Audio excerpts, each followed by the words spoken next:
s'écrit tout. C'est parti. Un sacré vivier. Bonjour à tous. Alors, on ne me voit pas beaucoup, mais je suis là, au bout, au fond. Bonjour. Bonjour. Donc, l'exercice de parler devant une visioconférence est un peu nouveau pour moi, donc je vais être un peu désorienté, mais ça va aller. Surtout quand on ne te voit pas. Merci Céline. Voilà, on est quand même là, ça y est, on te voit. On est quand même une dizaine. Est-ce que tu me vois? Ah, on ne te voit plus parce qu'il y a une fille qui a bougé. Ah, d'accord. Hop, ça y est, on te voit. Non, mais ça va. Donc, aujourd'hui, je vais vous parler de la pige. Et j'ai intitulé ce petit laïus débuter et durer à la pige. Parce que débuter à la pige, c'est relativement facile. Durer, vous doutez bien que c'est un petit peu plus difficile. Donc, moi, je vais me présenter. Je m'appelle Éric Delaperrière. Je suis journaliste photographe. Je suis pigiste. J'ai toujours été pigiste. Je n'ai jamais été en poste. Et je fais ça depuis 25 ans maintenant. Donc, ça fait 25 ans que je suis pigiste. Ma légitimité ne tient qu'à mon ancienneté. Voilà. Je suis aussi membre donc, du Club de la presse de Montpellier. Qu'est-ce qu'on dit? Occitanie. Occitanie, du Club de la presse Occitanie. Merci. Je suis aussi membre d'une association de pigistes qui s'appelle Profession Pigiste, qui est associée à l'organisation de cette conférence. Et d'autres associations, on en parlera plus tard. Donc d'abord, on va parler un peu donc, des pigistes. Si vous écoutez un petit peu autour de vous, vous remarquerez que pour beaucoup de gens, le terme de pigiste est un peu péjoratif. Quand on dit le pigiste, en général, c'est celui qui a écrit une connerie dans le journal ou sur les actus. Des fois, moi, j'ai entendu aussi « Oh, il est pigiste, oh, le pauvre ». Bon, ben, ça me chagrine un petit peu parce que, en fait, pigiste, c'est pas un statut professionnel. Un pigiste est un journaliste comme les autres, sauf qu'à la différence de ses collègues qui sont salariés, qui touchent un salaire fixe à la fin du mois, le pigiste est simplement un salarié qui est payé à la tâche, c'est-à-dire il est payé au volume de travail qu'il fournit, que ce soit de nombre d'articles, des apparitions à la télé, etc. Voilà, donc il faut bien garder ça en tête. Le pigiste est un journaliste comme les autres. On va commencer. J'ai commencé par comment trouver des piges, parce que bon, il vaut mieux si on veut être pigiste. Pardon. Je vais demander si on demandait aux gens un peu qui ils étaient ou pas.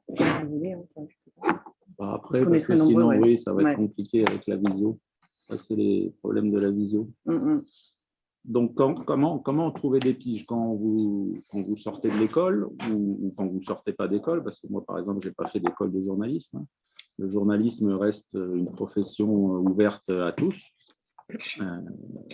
Comment trouver des piges? Alors, vous pouvez passer une petite annonce, cherche pige, comme on le voit souvent sur des forums ou sur des pages de médias.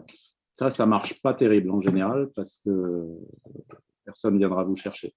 Donc, si vous voulez trouver des piges, il va falloir être un petit peu actif et c'est à vous d'aller démarcher. Donc, il ne faut pas avoir peur de se vendre. Je sais que pour certains, se vendre, c'est un peu un gros mot, mais voilà, vous serez un petit peu comme tout travailleur indépendant, même si ce n'est pas votre statut, vous serez obligé de vous vendre. Donc, le plus simple, c'est de contacter directement des médias, de leur envoyer des propositions de pige. Donc, moi, ce que je conseille toujours, c'est qu'il vaut mieux commencer par des sujets que vous maîtrisez. C'est quand même plus confortable pour tout le monde. Donc, ça peut être beaucoup de choses, un sujet que vous maîtrisez. Ça peut être une passion dans laquelle vous avez développé une certaine expertise. Ça peut être, par exemple, un sport que vous pratiquez. Ça peut être votre métier, si vous avez un autre métier ou vos études, si vous avez fait des études particulières. Voilà, enfin, tout ça pour dire que tous les sujets dans lesquels vous avez acquis une expertise plus ou moins formelle vont vous permettre d'approcher et d'intéresser surtout des médias. Parce que si vous vous présentez comme pigiste généraliste, en général, vous aurez beaucoup plus de mal à convaincre des gens vous faire confiance parce qu'ils en auront déjà beaucoup sous la main. Donc, ça suppose de bien connaître les médias pour lesquels vous envisagez de piger. Donc, déjà, Alors, moi, oui, c'est un petit peu le biais de cette présentation. Moi, je suis journaliste presse écrite, donc je vais avoir tendance à parler surtout de la presse écrite. Mais vous pourrez adapter ça après à la télé ou à la radio aussi. Donc, ça suppose de bien connaître les médias, de les lire, pas forcément de tous les acheter chaque mois. Il y a par exemple à côté d'ici une excellente médiathèque qui propose quelques centaines de titres de presse. Donc, je vous encourage à traîner souvent dans les médiathèques et à lire les médias qui vous intéressent et à solliciter des médias qui vous intéressent, forcément. Voilà. Oui, et aller à la médiathèque, ça permet aussi, et dans les kiosques, enfin dans les maisons de la presse, ça permet aussi de repérer, par exemple, les nouvelles parutions, parce qu'un magazine qui vient de sortir, par définition, il n'a peut-être pas forcément son réseau de pigistes bien établi, il sera peut-être plus ouvert à de nouvelles collaborations. Donc, c'est important d'avoir une espèce de veille sur les domaines des médias qui vous intéressent. Ensuite, l'important, c'est de développer votre réseau personnel, donc que ce soit des acteurs de votre spécialité, que ce soit donc des responsables de médias aussi. Et pour ça, bon, le mieux, c'est de se montrer partout, d'adhérer à plein d'associations diverses. Bon, si vous êtes ici, c'est que vous connaissez déjà le Club de la presse Occitanie, qui est une ressource précieuse pour connaître un petit peu le monde des médias de la région. Moi, je vous encourage aussi à vous rapprocher d'associations de pigistes, éventuellement à vous constituer ou à vous rapprocher de collectifs. Il y a pas mal de collectifs de pigistes, il y en a des collectifs de photographes. Bon, sachant qu'à plusieurs, on est toujours plus, sinon plus efficace, mais en tout cas, on peut toucher plus de personnes. Voilà, votre but, c'est de vous constituer un réseau et puis surtout de l'entretenir. C'est important aussi dans votre domaine d'assister à des événements comme des salons professionnels, des conférences de presse, des choses comme ça, où vous obtiendrez des informations, mais aussi où vous serez peut-être amené à rencontrer des gens qui un jour pourront vous commander des piges. Voilà. Et j'insiste sur quelque chose, c'est pour ça que je vous ai dit, en tout cas, au moins pour commencer, il faut partir d'un domaine que vous connaissez bien. Il ne faut pas, je sais que beaucoup de jeunes, notamment qui veulent être journalistes, ont un peu une image idéalisée du journalisme. C'est en gros presque exclusivement le journaliste d'investigation. Le gars qui sort des scoops, qui fait des grandes enquêtes, qui dénonce des scandales. Ça, c'est très bien, il y en a beaucoup, il y en a pas mal, mais l'essentiel des journalistes travaillent dans autre chose que la presse d'investigation. Il y a des pans entiers de la presse que vous connaissez d'ailleurs bien, notamment en presse magazine, qui n'ont rien à voir avec des enquêtes sociales ou des choses comme ça. Allez dans un kiosque à journaux, allez regarder par exemple le nombre de magazines de cuisine, c'est assez impressionnant. Et dites-vous bien que ces magazines, en général, font travailler aussi des journalistes. Donc, on peut être journaliste spécialisé cuisine. Moi, personnellement, par exemple, je suis spécialisé dans la randonnée. Voilà. J'ai jamais enquêté, j'ai jamais sorti de grands scoops sur un homme politique. Non, presque. Mais voilà, ça me permet quand même de vivre depuis un certain temps. Donc, beaucoup de déceptions au début de la pige viennent souvent du fait qu'on n'arrive pas à piger pour Le Monde ou à passer à BFM ou des choses comme ça. Pensez plus large, commencez peut-être plus modeste des fois et ne vous interdisez pas de chercher des médias, même confidentiels. On verra après comment il faut les choisir. Donc, la presse spécialisée, la presse alors, un autre domaine qui embauche beaucoup de journalistes, qui fait travailler en tout cas beaucoup de journalistes, c'est aussi la presse professionnelle. Donc, je vous en parle un peu théoriquement parce que je ne la connais pas personnellement, mais je sais que c'est un domaine très vaste. Ce sont en général des publications qui sont destinées uniquement aux professionnels, souvent vendus sur abonnement et qui font là aussi travailler beaucoup de journalistes, et en général des journalistes qui ont une expertise assez forte dans un métier. Je suis tombé par exemple l'autre jour, par hasard, sur un magazine qui était destiné aux industriels, enfin, aux entreprises de l'emballage. Donc, il y avait des articles sur des différentes sortes de cartons, enfin, des choses qui me semblaient totalement ésotériques. Mais j'imagine que voilà, si vous avez une expertise dans le domaine du carton, c'est le magazine avec lequel il faudra travailler.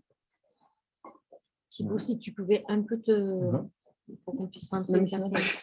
Ah, il y a une place là, carrément. Je vais pas longtemps. Donc, ce qui est important, alors je disais tout à l'heure qu'il n'était pas nécessaire d'avoir un diplôme de journaliste pour devenir journaliste. Par contre, ce que vous apporte une école, c'est déjà, sinon un réseau, en tout cas un embryon de réseau. Vous avez déjà des contacts, vous aurez probablement fait des stages, et ça, c'est précieux. En gros, l'école, moi, je la vois, certes, elle va vous apporter une formation, mais surtout, elle est censée accélérer vos débuts, y compris si vous êtes pigiste.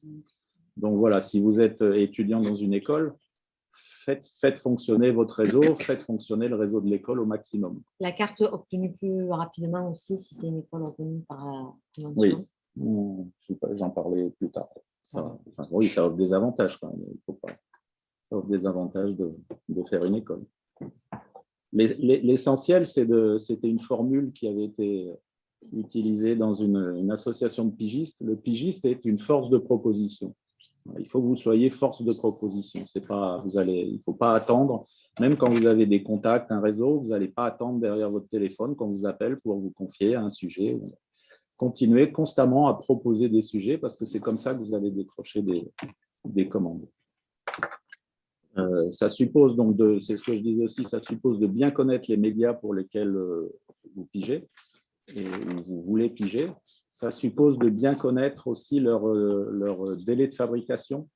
On ne propose pas des sujets au même rythme à un quotidien et à un trimestriel, par exemple. Donc, notamment pour les magazines, essayez de savoir un petit peu quand est-ce que sont leurs dates de bouclage. Il y a des magazines qui bouclent des fois 3 jours avant la sortie, quelques jours avant la sortie en kiosque. Il y a des magazines qui fonctionnent, qui bouclent par exemple pour des sujets saisonniers qui fonctionnent d'une année sur l'autre. Donc ça sera votre travail aussi de bien connaître le mode de fonctionnement du média visé.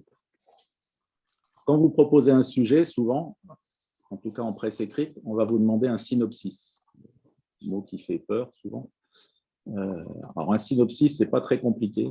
C'est une proposition de sujet un petit peu détaillée, mais pas trop. Avec des détails, mais pas trop.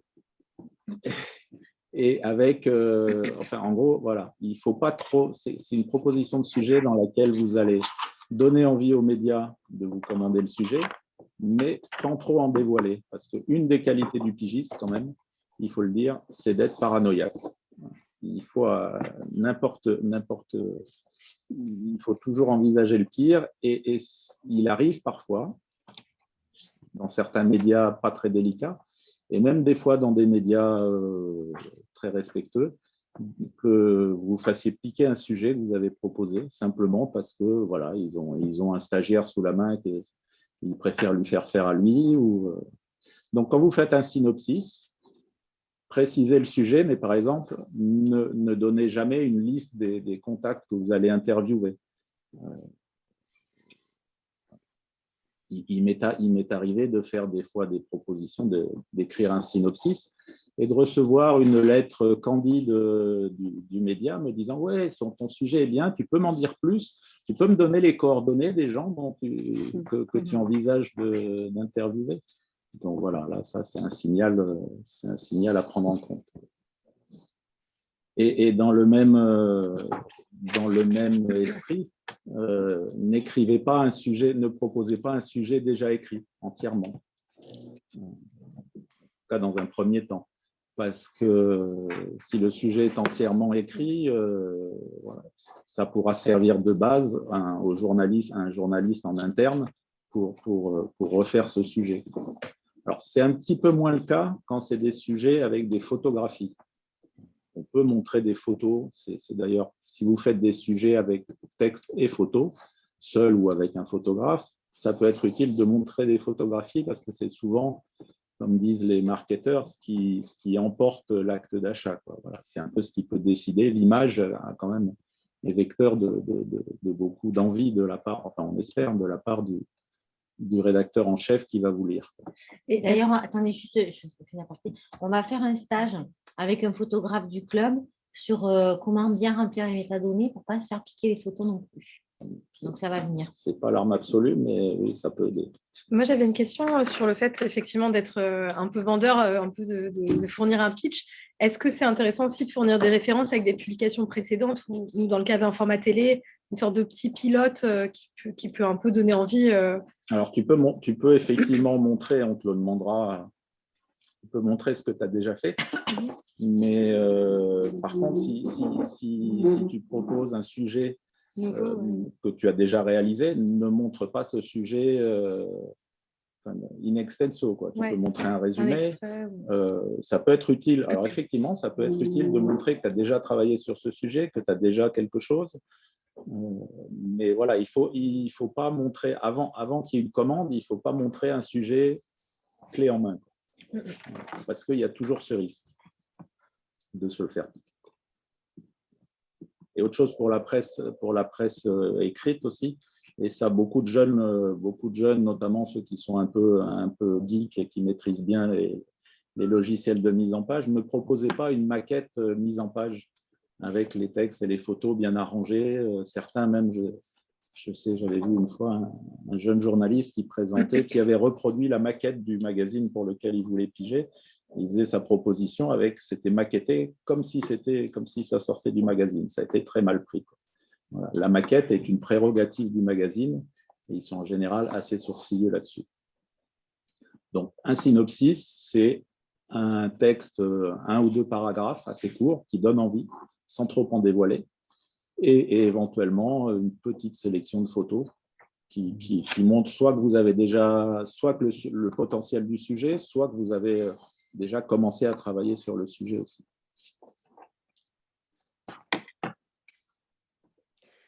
Et donc, dans un monde merveilleux, vous avez fait une proposition, votre synopsis a été accepté et le rédacteur chef vous passe commande. Alors, il y a 2 choses qui sont importantes. C'est qu'une commande orale, comme les promesses, elle n'engage que ceux qui y croient. Donc, une commande orale ne vaut pas grand-chose et peut être annulée sans la moindre considération. Demandez toujours, en théorie, vous demandez toujours un bon de commande en bonne et due forme qui précise le sujet, l'angle qui doit être traité, le calibrage et aussi la rémunération, parce que ça, c'est très important. Quand vous proposez, alors, quand c'est par exemple votre premier sujet, votre premier sujet est accepté, vous êtes tellement content que vous n'allez pas demander de l'argent en plus. Bah si, il faut parler argent dès le début, parce que c'est en général là où ils essaieront de ne pas vous payer d'ailleurs.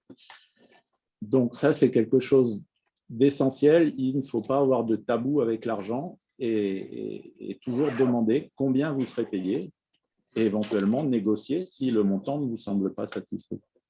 Ça a un intérêt économique évident. 2, je pense que ça montre aussi votre côté professionnel. Un plombier qui ne vous annonce pas de devis, vous lui ferez pas forcément confiance. Un journaliste qui ne demande pas combien il va être payé, on ne le prendra pas forcément au sérieux. Donc, parlez argent tout de suite. On va venir après. Voilà. Et donc, c'est important. Et demandez aussi, une autre donnée importante, demandez quand est-ce que vous devez rendre votre article. La date de remise, c'est très important. Et respectez-la. Donc, la rémunération. Et je rajouterais peut-être, si je peux me permettre, la manière dont on sera payé. Oui. En droit d'auteur, auto-entrepreneur. Voilà, un journaliste est censé être payé en salaire. J'allais y venir. Je vais préciser. Voilà, parfait. Merci. Donc, la rémunération, la grande question de la rémunération. Donc, comme je l'ai dit auparavant, le pigiste est un journaliste comme les autres. Et à ce titre, lorsqu'il travaille pour une entreprise de presse, tous les journalistes doivent être payés en salaire. Toutes les autres rémunérations ne sont pas admises pour un journaliste professionnel. Donc, pour un pigiste, comme il est payé à la tâche, le tarif que vous allez négocier ou qui va vous être annoncé se calcule pour l'écriture en général au feuillet. Un feuillet, c'est 1500 signes, espace compris. Ça peut être aussi la photo. Donc là, il y a des tarifs qui existent dans différents organismes en fonction de la taille de la photo, de son intérêt aussi. Ça peut être aussi un forfait. Alors, je sais que par exemple en presse magazine, la presse avec laquelle je travaille moi, c'est souvent des forfaits texte et photo à la page publiée. Donc, et il faut savoir qu'en presse écrite, toujours, la plupart des médias ont leur propre grille. C'est-à-dire ils ont leur tarif de pige pour l'écrit et ils ont leur propre tarif pour les photos. Vous aurez souvent du mal à négocier ce tarif-là. Donc, la marge de négociation sera plutôt sur le volume de travail, c'est-à-dire sur la longueur de l'article. Si vous avez fait un reportage qui vous a pris 3 mois et qu'on vous propose de faire un feuillet et une photo, ça ne sera peut-être pas très rentable, quoi, si c'est la seule publication que vous faites, donc n'hésitez pas à refuser. Mais voilà. Et donc, quel tarif Oui, donc c'est pour un pigiste, la tarification, la rémunération se fait à la tâche. Si on vous propose un CDD ou un CDD d'usage, notamment comme ça se fait beaucoup en télévision, en théorie, c'est pas de la pige, c'est pas légal pour de la pige. Il faut savoir qu'un CDD, en plus, en plus de la rémunération, il y a une prime de précarité de 10% qui s'applique. Pour la télé, parce que j'ai cru comprendre que vous étiez étudiante en télé, il semblerait qu'il y ait un recours massif au CDD d'usage qui soit à la limite de la légalité, mais qui est un peu le fonctionnement universellement accepté. Bon, je ne me prononcerai pas là-dessus. Si je peux me permettre, connaissant un peu le sujet, pour en avoir beaucoup, pour avoir pigé pendant 2 ans en CDDU. Donc, en effet, c'est complètement illégal, mais bon, toutes les chaînes d'infos ont recours à ce CDDU. Donc, c'est un peu délicat de négocier là où mais il ne faut pas hésiter à le faire. Et en fait, le truc du CDDU, c'est qu'on peut le renouveler autant de fois alors que le CDD, au bout d'un moment, il y a un temps où on ne peut plus le renouveler. Et il n'y a pas de prime de précarité. Et il y a aussi des histoires de congés payés qui ne sont pas… voilà. Donc, le CDDU, en fait, ça se justifie en télé. Enfin, c'est comme ça qu'eux le justifient. C'est que c'est un CDD qui est adapté pour les emplois saisonniers, notamment dans l'audiovisuel, en fait. Il raisonne en termes de saison. Il y a beaucoup de CDDU dans la production, notamment. Par contre, pour le journalisme, en théorie, c'est interdit, en effet, c'est illégal, mais il joue sur cette espèce d'ambivalence pour en avoir recours massivement. Voilà, juste… Tout à fait. Mais bon, vous êtes prévenus.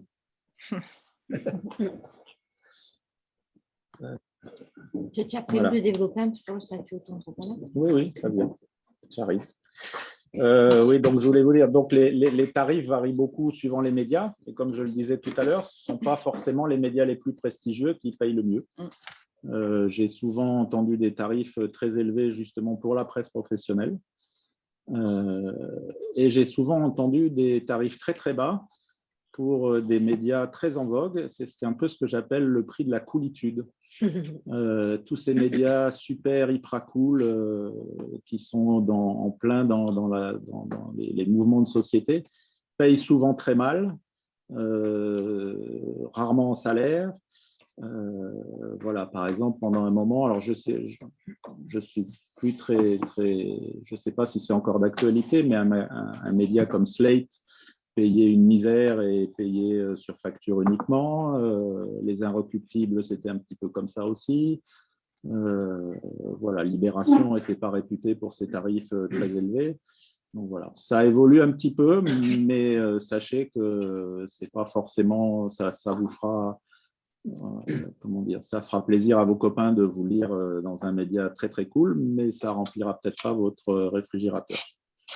Et juste quand tu dis une misère, c'est combien à peu près pour un vidéo? Alors, il y a quelques années, il y avait eu les 48 heures de la pige à Montpellier. Je reparlerai, je vous expliquerai ce que c'est après. Il y avait des pure players Internet notamment qui étaient venus. On leur avait demandé leur tarif. Ils nous avaient dit c'est 100 € l'enquête. On a dit d'accord, mais combien? Ah enfin combien de quelle taille, quel calibrage? Ah mais toutes. En gros, une enquête de 2 jours, une enquête de 3 mois, c'était 100 €. Eux, c'était voilà, tout à 100 €. À la rue de la Loge, vous avez un magasin tout à 2 €. Eux, c'était tout à 100 € et payé sur facture. Voilà. Mais ils étaient super, hyper cool, quoi. Les quotidiens, ils respectent la grille de la presse quotidienne nationale, non? En théorie, oui. Les quotidiens, ils sont comme tout le monde. S'ils peuvent vous prendre un honoraire, il va parler après tout ça. Voilà, donc les modes de rémunération, on en a parlé un peu. Le journaliste le pigiste est un journaliste comme les autres, il doit être payé en salaire. À votre salaire, donc quand vous annoncez un tarif, le tarif qui vous est annoncé doit être normalement un tarif en salaire brut, hors congé payé et 13e mois. Beaucoup de médias l'intègrent au tarif. Ils disent, bon voilà, c'est 50 € le feuillet, congé payé, 13e mois inclus. Ça, c'est pas très légal. Il faut savoir, pour avoir un ordre d'idée, il n'y a pas de grille officielle, il n'y a pas de minimum, il n'y a pas de SMIG au feuillet. Mais bon, les syndicats se sont un peu accordés. En dessous de 60-65 € le feuillet, c'est des tarifs, comment dire, pour rester poli, très bas. Un tarif bas commence à 60 € le feuillet. Mais on vous proposera souvent beaucoup moins. Mais on peut faire quoi alors? On peut faire quoi si négocier? Oui, négocier comme dire que c'est pas tout ça, normal. dire que c'est pas normal. Et les renvoyer sur les grilles éditées par les différents syndicats qui sont souvent d'ailleurs le fruit d'accords entre les entreprises de presse et les syndicats. Beaucoup se sont, je vous dis, en presse écrite, ils se sont un peu mis d'accord sur que le tarif minimum au feuillet, c'est 63,50 €, je crois, dernièrement. Ça n'a pas évolué depuis quelques années. Mais en gros, voilà, c'est une base. Pas tout le monde. Si c'est un gros média, il y a toujours la possibilité de contacter les syndicats de l'entreprise. C'est en brut à chaque fois. C'est en brut salarié. En brut salarié. Parce qu'il y en a aussi, alors il y a des entreprises qui sont malins, qui vont vous annoncer un brut, mais dans lequel ils auront inclus donc le brut salarié, qui inclut les cotisations salariées, mais ils y auront aussi ajouté les cotisations patronales. Voilà, donc vous, au bout du compte, vous toucherez moins de la moitié de tout ça, quoi. Donc il faut bien se faire préciser, c'est pour ça quand je dis, n'hésitez pas à parler argent tout de suite. Si vous avez un doute, posez des questions, demandez-leur. C'est en brut, ça inclut les congés payés. Les congés payés doivent leur rappeler qu'en théorie, le tarif annoncé ne doit pas inclure les congés payés et le 13e mois. Un tarif haut, c'est quoi pour ça? Un tarif haut. Un tarif haut, the sky is the limit. Mais un tarif raisonnable et correct. Moi, je ne connais pas les grands médias, mais dans la presse magazine, pas des très grands magazines, 100 € au feuillet pour un domaine, pour un minimum d'expertise, c'est pas délirant non plus, quoi.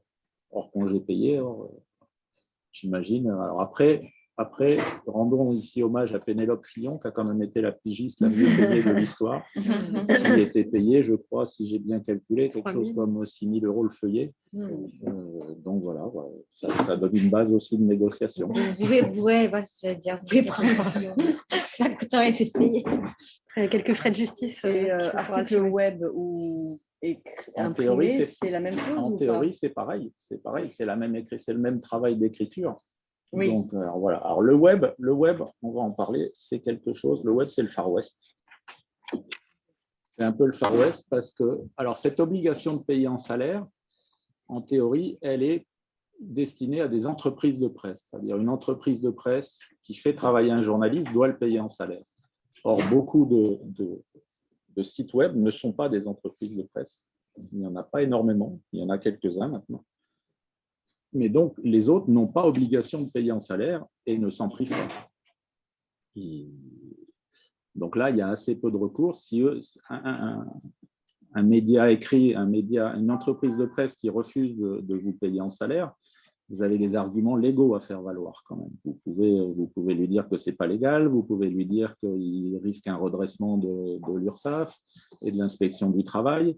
Voilà, bon, ça va déjà refroidir un petit peu les relations. C'est ce que j'allais dire en information. Mais bon, ils le savent très très bien. Mais sur le web, si ce n'est pas une entreprise de presse, ça va être difficile. Oui, mais si c'est une entreprise si c'est une entreprise qui a d'un côté des magazines imprimés, et de l'autre côté un site web qui s'approvisionne. C'est le même tarif, les deux? En théorie, oui. En théorie, oui. En théorie, oui. En pratique, malheureusement, non. Oui, c'est ça. Mais bon, ça se négocie aussi. Voilà. Mm. Donc, alors, quels sont les échanges aussi sur le chat? Ah, je oui, vois pas. 10. Je n'ai pas mes lunettes. Je ne sais pas qui est-ce qui a. Ah oui, je suis bien d'accord avec vous, Géraldine, mais donc on a loupé le truc d'avant. On a loupé, il faudrait avoir le fil de la discussion. Oui, excusez-moi, je vois, pour ceux qui sont en visio, je ne vois pas très bien les commentaires écrits. On va prendre 2 minutes peut-être pour regarder les échanges. Mais je vous propose de continuer à présenter tout ça. Et puis à la fin, il y a de toute façon, j'ai prévu un espace. Oui, mais on regardera tout ça si vous voulez bien. On regardera tout ça à la fin. Et puis, j'essaierai d'y répondre au fur et à mesure après mon petit laïus. On parle du Slate. Ah, bah voilà. Ah, Voilà. 150 €. 12 000 signes. On a la carte de presse uniquement SCP très peu. Perso à Slate, 12 000 signes d'enquête, 150 €. Donc, on regardera tout ça. Je regarderai, si tu veux bien, je regarderai tout ça à la fin.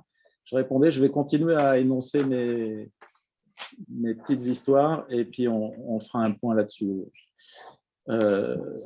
Donc, dans le meilleur des mondes, vous êtes payé en salaire à un tarif correct, ce qui va vous permettre de demander la sacro-sainte carte de presse. La carte de presse qui est une carte professionnelle, qui justifie de votre statut de journaliste professionnel et finalement assez facile à obtenir si vous êtes effectivement journaliste.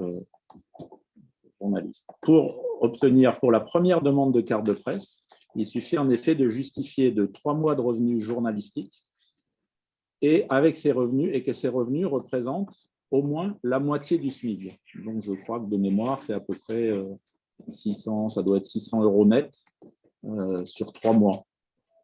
Consécutif sur une période. 3 mois consécutifs. Sur un an, alors voilà, là, vous me posez une colle. Sur un an, oui. Sur un an, je suppose qu'ils vous demanderont de justifier de la moitié d'un SMIC annuel. Voilà. Il faut 3 mois, c'est en début d'activité, c'est montrer les 3 premiers mois où vous avez été effectivement journaliste, sinon à plein temps, en tout cas professionnel. Mais quand on l'obtient, c'est pour 1 an? Oui. C'est pour 1 an, c'est renouvelable tous les ans. Donc là, tu me disais, tu vas m'aider là-dessus. Quand vous sortez de l'école, je crois qu'on allait. Oui, quand on sort d'une école reconnue par la Convention des journalistes, on a effectivement, au lieu d'avoir 1 an de stage, on est titulaire au bout de 6 mois. Il faut avoir travaillé juste 6 mois. Voilà. Oui, mais il y a les mêmes conditions de revenus. Oui, les conditions de revenus sont les mêmes, tout à fait. Et les 3 mois sont consécutifs? Pour la première demande, je crois, oui. Il faut une période de 3 mois. C'est à vérifier avec la carte. Alors, je crois que cette année, ils sont plus… Voilà. De toute façon, pour les premières demandes, pour la première demande que vous faites, ils sont assez accommodants. Il faut juste leur montrer que vous êtes vraiment engagé dans une démarche professionnelle, c'est-à-dire que vous travaillez comme journaliste, que vous faites payer comme journaliste. En théorie, ils ne sont pris en compte que les revenus en salaire, puisqu'un journaliste doit être payé en salaire. Pour la première demande, vous pouvez argumenter et présenter des revenus sous d'autres formes, que ce soit des droits d'auteur ou des factures, parce qu'ils savent très bien que beaucoup de médias vont vous sortir l'argument pourri. Je ne peux pas vous payer en salaire parce que vous n'avez pas de carte de presse. Donc, si vous n'avez pas de carte de presse, vous ne pouvez pas être payé en salaire. Voilà. C'est pas vrai, ce n'est pas vrai. Ce n'est pas parce que vous n'avez pas de carte de presse que vous ne pouvez pas être payé en salaire. Hein, donc ça, il faut bien être conscient que c'est un peu une entourloupe de la part de ce genre d'employeur. Et puis surtout, si vous mettez le doigt dans l'engrenage, et quand on commence à vous payer en honoraire ou en auto-entrepreneur, la démarche inverse, elle n'arrivera pas. Elle est difficile. Donc voilà. Donc quand vous faites, si vous avez des, donc si en commençant vous avez des revenus qui ne sont pas en salaire, mais qui sont quand même la rémunération d'un travail de journaliste, vous expliquez ça à la carte de presse. Il va quand même falloir que vous arriviez à la moitié d'un SMIC par mois, parce que sinon, bon, ça ne fait pas très sérieux. Je sais que j'ai une fois discuté avec un journaliste qui me dit moi, je fais un travail de journaliste, je suis bénévole pour une association, je ne comprends pas pourquoi je n'ai pas la carte de presse. Bah oui, mais bénévole, par définition, on n'est pas payé. Donc, on n'a pas droit à une carte professionnelle. Et juste, quels sont les avantages d'avoir la carte par rapport à travailler sans l'avoir? J'y viens. Alors, le premier avantage, alors on peut parfaitement travailler toute sa vie comme journaliste sans avoir la carte de presse. Ce n'est pas indispensable. C'est une preuve, quelque part, de votre qualité de journaliste professionnel. Donc, vous pouvez la montrer. Par exemple, un policier qui vous empêcherait de faire un reportage pendant une manifestation, parce que certains, une carte de presse, il n'a pas le droit de vous empêcher de faire un reportage, même si vous n'avez pas de carte de presse, mais une carte de presse, normalement, permet de fluidifier un petit peu la conversation. Voilà. Elle vous permet aussi d'assister à des événements qui sont réservés à la presse, que ce soit l'entrée à des salons, que ce soit des conférences de presse, notamment des conférences de presse institutionnelles. Si vous voulez assister aux conférences de presse de la préfecture ou d'un ministère. Pour se faire accréditer. Avec la carte de presse, normalement, c'est beaucoup plus facile. Ouais. Et puis, les employeurs, ils ont un avantage aussi à employer. Oui. Enfin, moi, je sais que les magazines pour lesquels je travaille, chaque année, je dois leur fournir ma carte de presse de l'année. Oui, alors comme c'est plus une preuve que tu es journaliste professionnel dont ils ont besoin. En théorie, je ne suis pas certain qu'ils aient besoin de la carte de presse, mais il faut, pour les bas salaires, donc les pigistes en général ont des bas salaires, les entreprises de presse bénéficient de beaucoup d'avantages, de beaucoup de dégrèvements de cotisations pour les bas salaires des journalistes professionnels. Donc ça aussi, c'est un argument sur les salaires, hein, on est bien d'accord. Donc, c'est un argument que vous pouvez avancer. Employer un journaliste professionnel pour une entreprise de presse peut ne pas lui coûter beaucoup plus cher que de rémunérer un auto-entrepreneur sur facture. Je pense qu'il peut y avoir une prime à l'ancienneté dans la carte de presse. Oui, il y a la prime à l'ancienneté. Et puis, il y a aussi que la carte de presse, elle vous permet d'être soumis à la convention collective des journalistes, qui est quand même nettement plus intéressante que le régime commun. Oui. Notamment en cas de licenciement. Et voilà, c'est important. La convention collective. La convention, oui, oui, parce qu'on n'en a pas parlé dans la rémunération. Sur vos bulletins de salaire de journaliste, il faut bien vous assurer que vous êtes employé sous la convention collective des journalistes et non pas des fois sous la… Enfin, il y a tout un tas de conventions collectives qui peuvent, de manière un peu limite, s'appliquer à votre travail, mais vous n'aurez effectivement pas les avantages de la convention. C'est lié à la carte de presse, Non, c'est lié à votre fonction de journaliste. Et c'est cumulable avec un autre régime, parce que j'imagine quand on lance notre activité, peut-être qu'au début, on a aussi une autre activité parallèle pour pouvoir… Il ne faut pas que l'activité parallèle soit… le dessus. Si tu veux être considéré comme journaliste professionnel, voilà, il faut plus de la moitié de tes revenus. Mais sur ces histoires de convention, justement, d'être dans deux régimes par rapport, par exemple, à l'intermittence… on doit faire un choix quand on est intermittent entre le régime intermittent et le régime je commun. connais mal les intermittents, mais à mon avis, si tu es intermittent, tu n'es pas employé sous la convention collective journaliste, même si tu fais un travail de journaliste. Et même en théorie, je pense que le statut d'intermittent, c'est à la limite de l'égalité de l'appliquer à un travail de journaliste. Je sais que ça se fait beaucoup en télé, dans les boîtes de production notamment. Mais voilà, c'est… Mais je peux me permettre, parce que je suis intermittent, je quitte l'intermittence pour aller vers le journalisme. J'ai demandé au Pôle emploi, en tout cas, c'est légal, parce que pour la transition, je me suis quand même posé la question, pour avoir des revenus, étant donné que tout ne m'attend pas à bras ouverts. et c'est légal de bosser en tant qu'intermittent et juste on change de régime d'un jour à l'autre où on bosse, mais en effet, il ne faut pas que ça prenne le pas parce que de toute façon, si on ne va pas se mettre à refuser. À ma connaissance, c'est le régime où tu gagnes le plus d'argent qui est celui qui te définit, quoi. Si tu gagnes plus en intermittent, bah, tu es intermittent. Si tu gagnes plus en journaliste sous une convention collective, le journaliste, tu es journaliste. Et le statut d'auto-entrepreneur, il faut faire quand même très attention. J'y arrive. Ah, pardon. Moi, j'ai une autre question. Alors, je termine sur la carte de presse.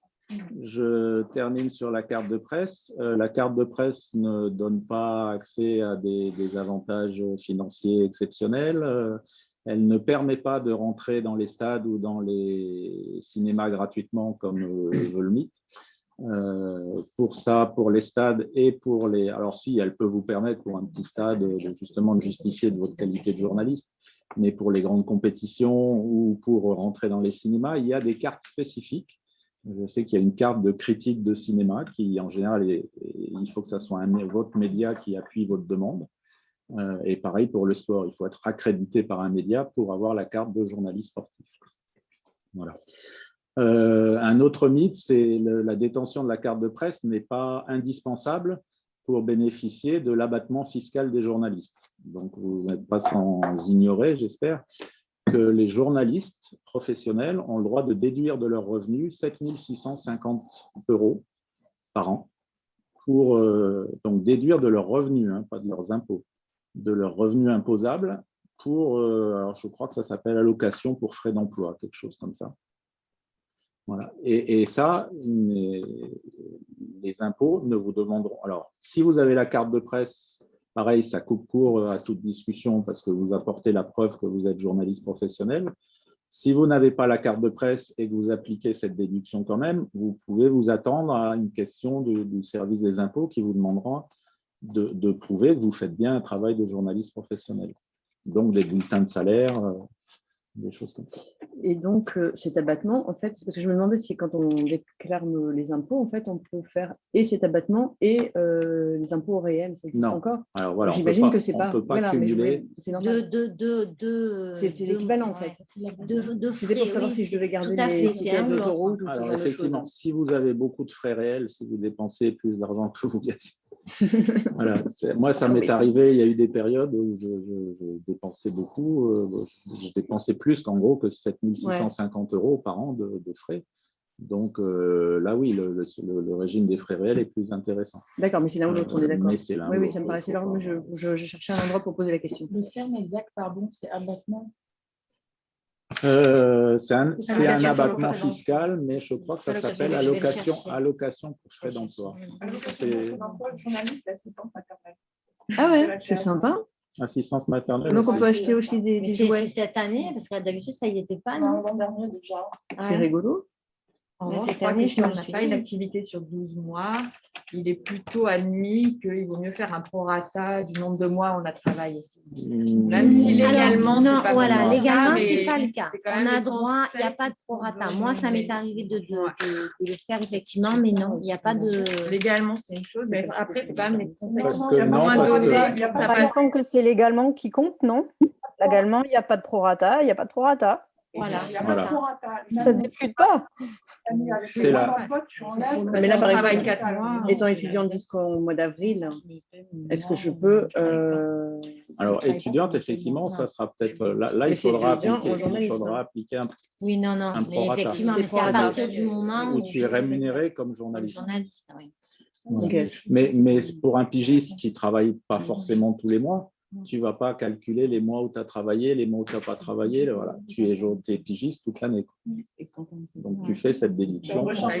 Ces frais, ça va être ton ordinateur, ta connexion, tout ça. Et quand tu achètes un ordinateur, c'est des frais incompressibles et qui ne dépendent pas du nombre de papiers. Ça s'apparentait aux frais réels et comme dans mon passé de vie, j'ai déjà déclaré aux frais réels et donc je gardais tous mes justificatifs au cas où. Donc, pour terminer avec la carte de presse, elle n'est pas indispensable, elle est quand même extrêmement utile.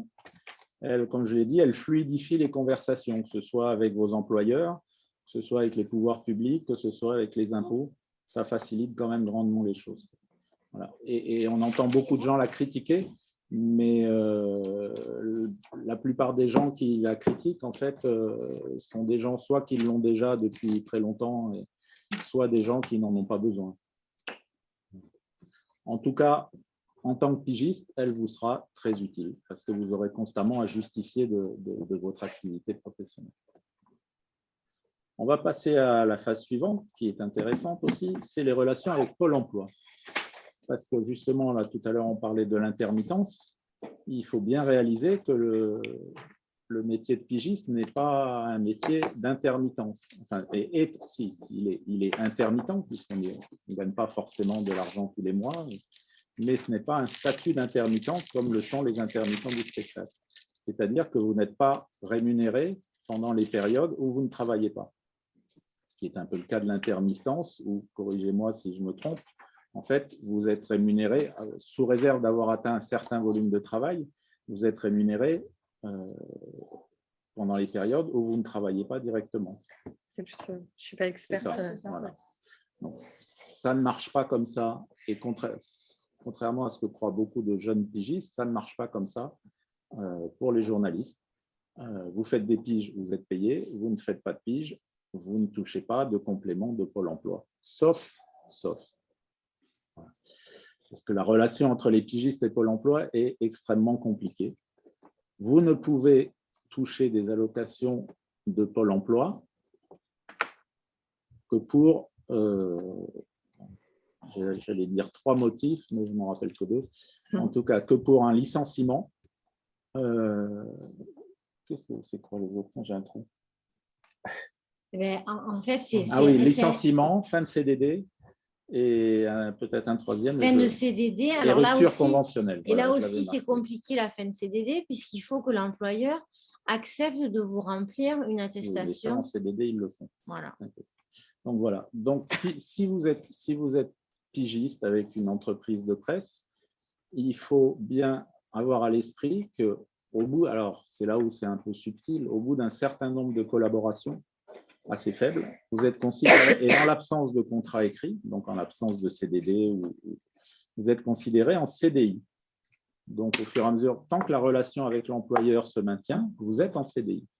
Vous êtes en CDI, même en faisant un article par an avec le même employeur. Pendant plusieurs années, vous êtes considéré en CDI. Donc ces salaires que vous allez recevoir ne vous ouvriront pas de droit tant que vous n'aurez pas rompu la relation avec l'employeur. C'est-à-dire tant que cet employeur ne vous aura pas licencié, ce qui est très très rare pour un pigiste. Alors si c'est un CDD, justement, c'est pratiquement le seul avantage du CDD, c'est que si vous faites un CDD, sauf les CDD d'usage, mais un CDD normal, vous aurez une attestation de fin de CDD et vous pourrez aller à Pôle emploi en montrant que vous avez perdu, entre guillemets, perdu cet emploi et que vous pouvez prétendre à une indemnisation. Enfin, en tout cas, ouvrir des droits. Mais tant que la relation se poursuit, ça ne vous donne pas le droit à une indemnisation. Alors, ce qui se passe souvent, c'est que vous, par exemple, vous terminez un CDI ou dans un autre emploi ou un CDD, vous avez ouvert des droits. Vous avez des droits, Pôle emploi vous verse des droits, vous verse une allocation tous les mois et vous faites des piges. Donc, vous allez déclarer ces piges qui vont être considérées comme un revenu. Donc, le mois où vous avez ces piges, le montant de cette pige sera déduit de votre allocation. Si vous gagnez plus, il peut même, si le volume est très différent, ça peut même être déduit sur plusieurs mois. Mais alors, ce qui est retort, c'est que Pôle emploi va souvent vous demander, si vous avez ces piges, ils vont considérer en fait toute pige un peu comme un CDD. Ils vont vous demander une attestation à chaque fois. Et donc, il y a des pigistes qui vivent comme ça, hein, et beaucoup le font, qui, comme ils ont des droits ouverts, à chaque fois qu'ils font une pige, ils demandent une attestation de pige, ce qui ne veut rien dire. Une attestation de pige, ça ne veut rien dire. Ils demandent Pôle emploi, d'ailleurs, Pôle emploi leur demande une attestation, de fournir une attestation pour chaque pige qu'ils font. Et donc, eux, consciencieusement, fournissent ces attestations. Et ça ne marche pas du tout, parce que le CDI, si vous continuez à travailler avec le même employeur, en fait, vous fournissez des attestations pour un CDI qui continue. Donc, c'est très dangereux. C'est avantageux parce que vous allez toucher de l'argent, vous allez toucher plus d'argent, mais c'est très dangereux parce qu'à un moment, Pôle emploi va se rendre compte que finalement, les attestations, c'est toujours le même employeur qui vous le fait. Et que vous continuez à être indemnisé, alors vous êtes indemnisé alors que vous continuez à travailler pour cet employeur. Et c'est là où il y a de plus en plus de cas de redressement, c'est-à-dire Pôle emploi se rend compte et vous réclame les attestations, les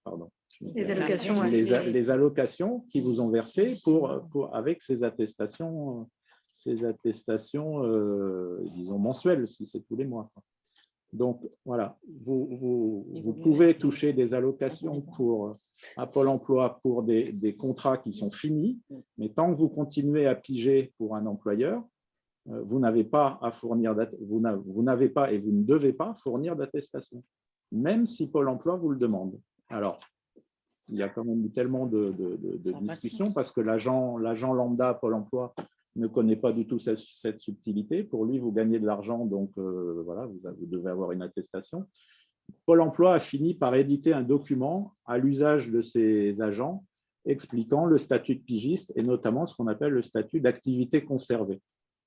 Donc, si vous travaillez pour un employeur et que la relation n'est pas rompue, c'est ce qu'on appelle une activité conservée.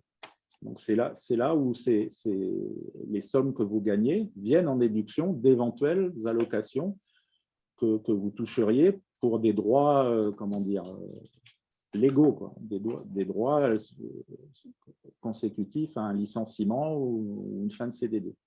Mais les piges en elles-mêmes ne vous ouvriront des droits que lorsque la relation avec l'employeur sera rompue. Alors, si vous faites des attestations mensuelles, quelque part, c'est une façon de dénoncer le CDI, quoi. Alors que si ça s'arrête brutalement, vous pouvez aller au prud'homme. Voilà. Tu connais tout mon style. Ah oui, tu étais là il y a 2 ans. Donc voilà, donc c'est pour ça que je vous avertis un petit peu avec Pôle emploi. Si vous n'avez, par exemple, si vous vous lancez dans la pige sans être indemnisé par Pôle emploi, hein, vous avez épuisé tous vos droits et de désespoir, vous vous lancez dans la pige, dites-vous bien que les mois où vous ne travaillerez pas, vous ne gagnerez rien. Pôle emploi ne viendra pas compléter vos revenus comme peut le faire le statut d'intermittent. Et faites très attention à ça parce qu'il y a eu des gens qui sont trouvés dans des situations difficiles avec plusieurs années d'allocation à rembourser lorsque Pôle emploi s'est rendu compte du problème. Et pour bien saisir, donc là, si on se lance dans l'activité, qu'on avait une carrière précédente et qu'on a des droits par rapport à ça. Vous conservez ces droits. On conserve ces droits, mais donc on déclare à Pôle emploi chacune des piges qu'on fait, oui. Qui sera déduite de nos indemnités. Oui.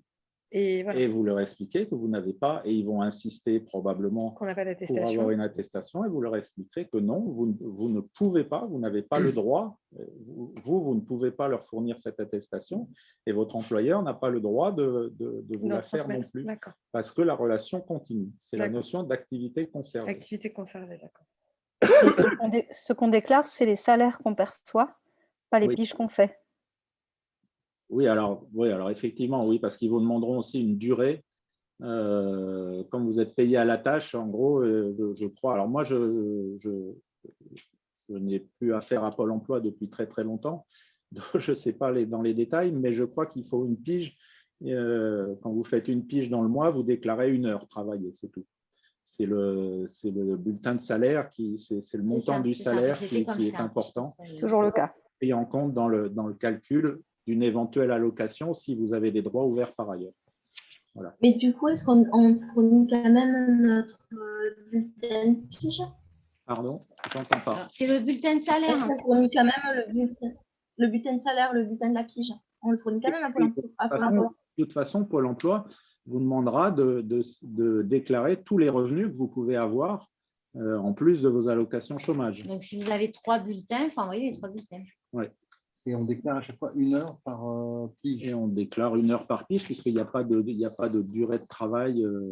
Alors, pareil, c'est peut-être un petit peu différent en télévision ou en radio, où il peut y avoir des contrats à la journée. Alors ça, je ne sais pas exactement comment ça se passe. Voilà.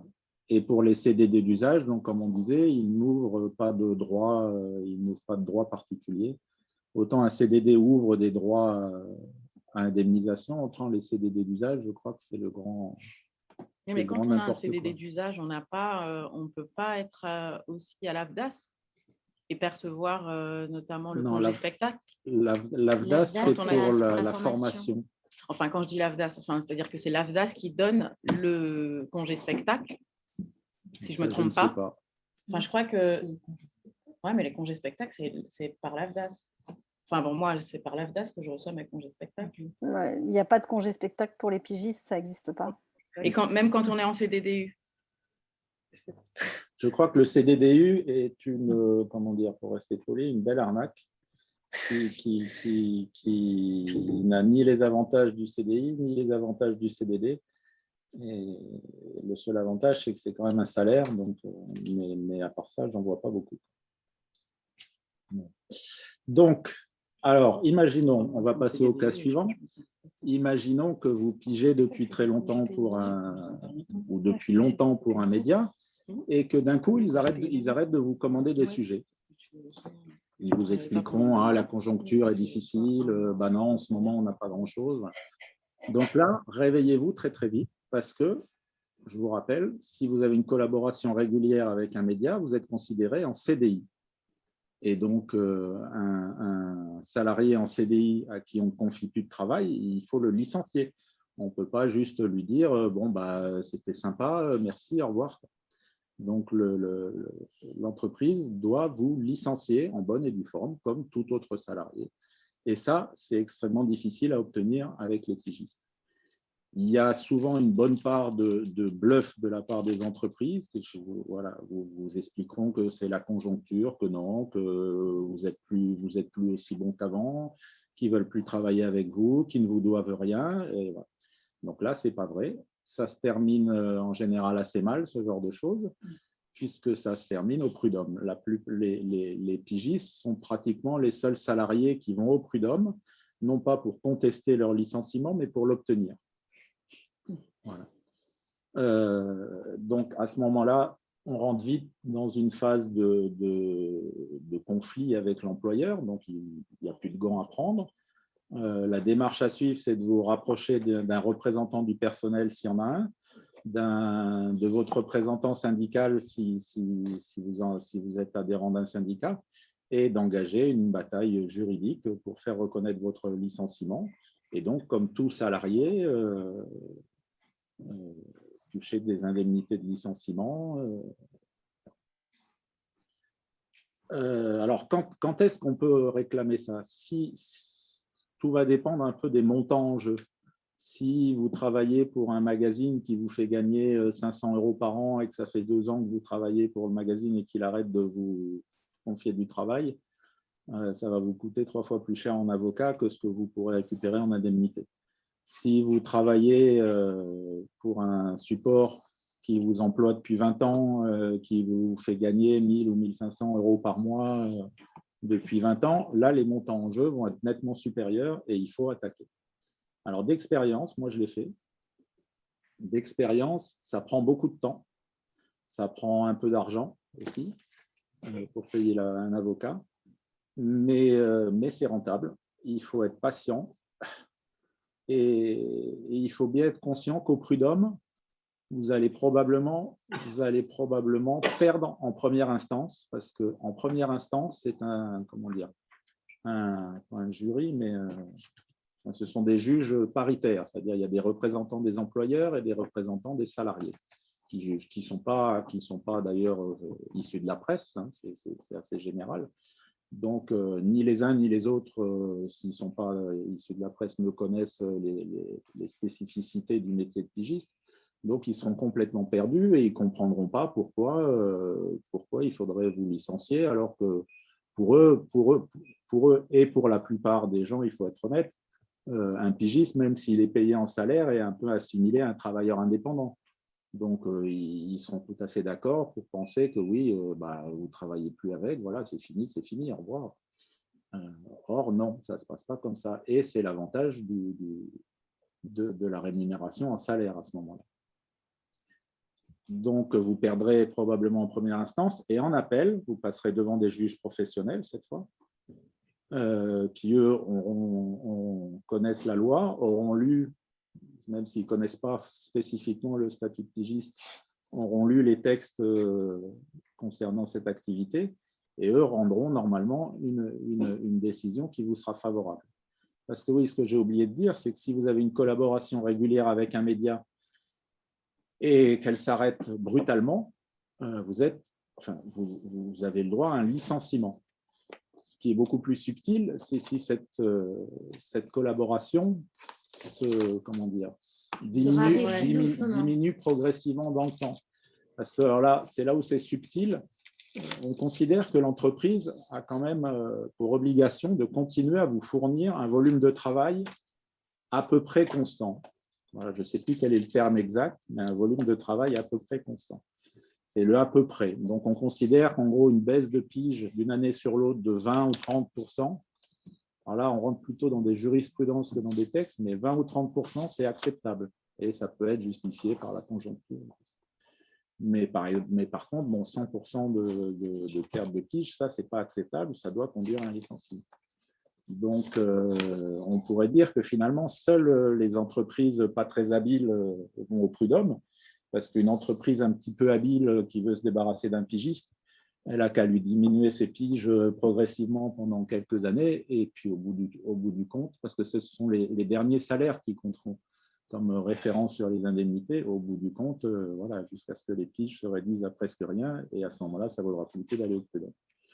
Donc, si vous êtes confronté à une baisse de pige très sensible, réagissez vite, manifestez-vous auprès de votre employeur, rappelez-lui ses obligations d'employeur envers un salarié, faites intervenir je vous dis, le représentant du personnel, un syndicat, et montrez que, voilà, montrez en tout cas, prenez date et montrez que vous n'acceptez pas la situation. Bon, ça, c'était la partie rigolote du statut de salarié. Moi, j'ai une question. Oui. Comment ça se passe pour des ruptures conventionnelles? Parce que, par exemple, moi, j'ai un problème avec un employeur avec qui j'ai plus trop envie de travailler. Et ça s'entend parce qu'il n'est pas très sympa avec moi, mais en même temps, ils m'ont déjà proposé des choses que j'ai refusées. Je veux dire, ce n'est pas qu'ils arrêtent de me proposer des choses, c'est que je ne veux plus travailler avec eux parce que du fait de la manière dont ils travaillent. Et j'aimerais demander une rupture conventionnelle, et je me demandais si quelqu'un a des expériences sur comment ça se passe et comment faire pour que ça marche. A priori, c'est comme pour tout salarié, il faut que les deux parties soient d'accord. C'est ça. Donc, un employeur un petit peu habile, comme dans d'autres domaines d'activité, pourra tout à fait échapper à cette rupture conventionnelle juste en faisant du harcèlement, en vous proposant des conditions intenables, des reportages qui ne sont pas faisables, des choses comme ça. Donc, le mieux, c'est peut-être d'en discuter ouvertement et de voir si les deux parties, effectivement, ne souhaitent plus travailler ensemble, et à ce moment-là, de procéder à la rupture conventionnelle. Là aussi, l'aide d'un représentant du personnel ou d'un délégué syndical est utile pour négocier ce genre de choses. Pour ce que j'en sais, elles sont déjà pas faciles c'est pas toujours facile à obtenir pour un salarié lambda. Pour un pigiste, à ma connaissance, j'ai jamais encore entendu parler. Ça tient à la bonne volonté de l'employeur. Donc, quand il a un salarié, moi j'ai fait une rupture conventionnelle. Non, mais pas en tant que pigiste. Quand j'étais en poste, c'est après ça que je me suis mise en statut pigiste.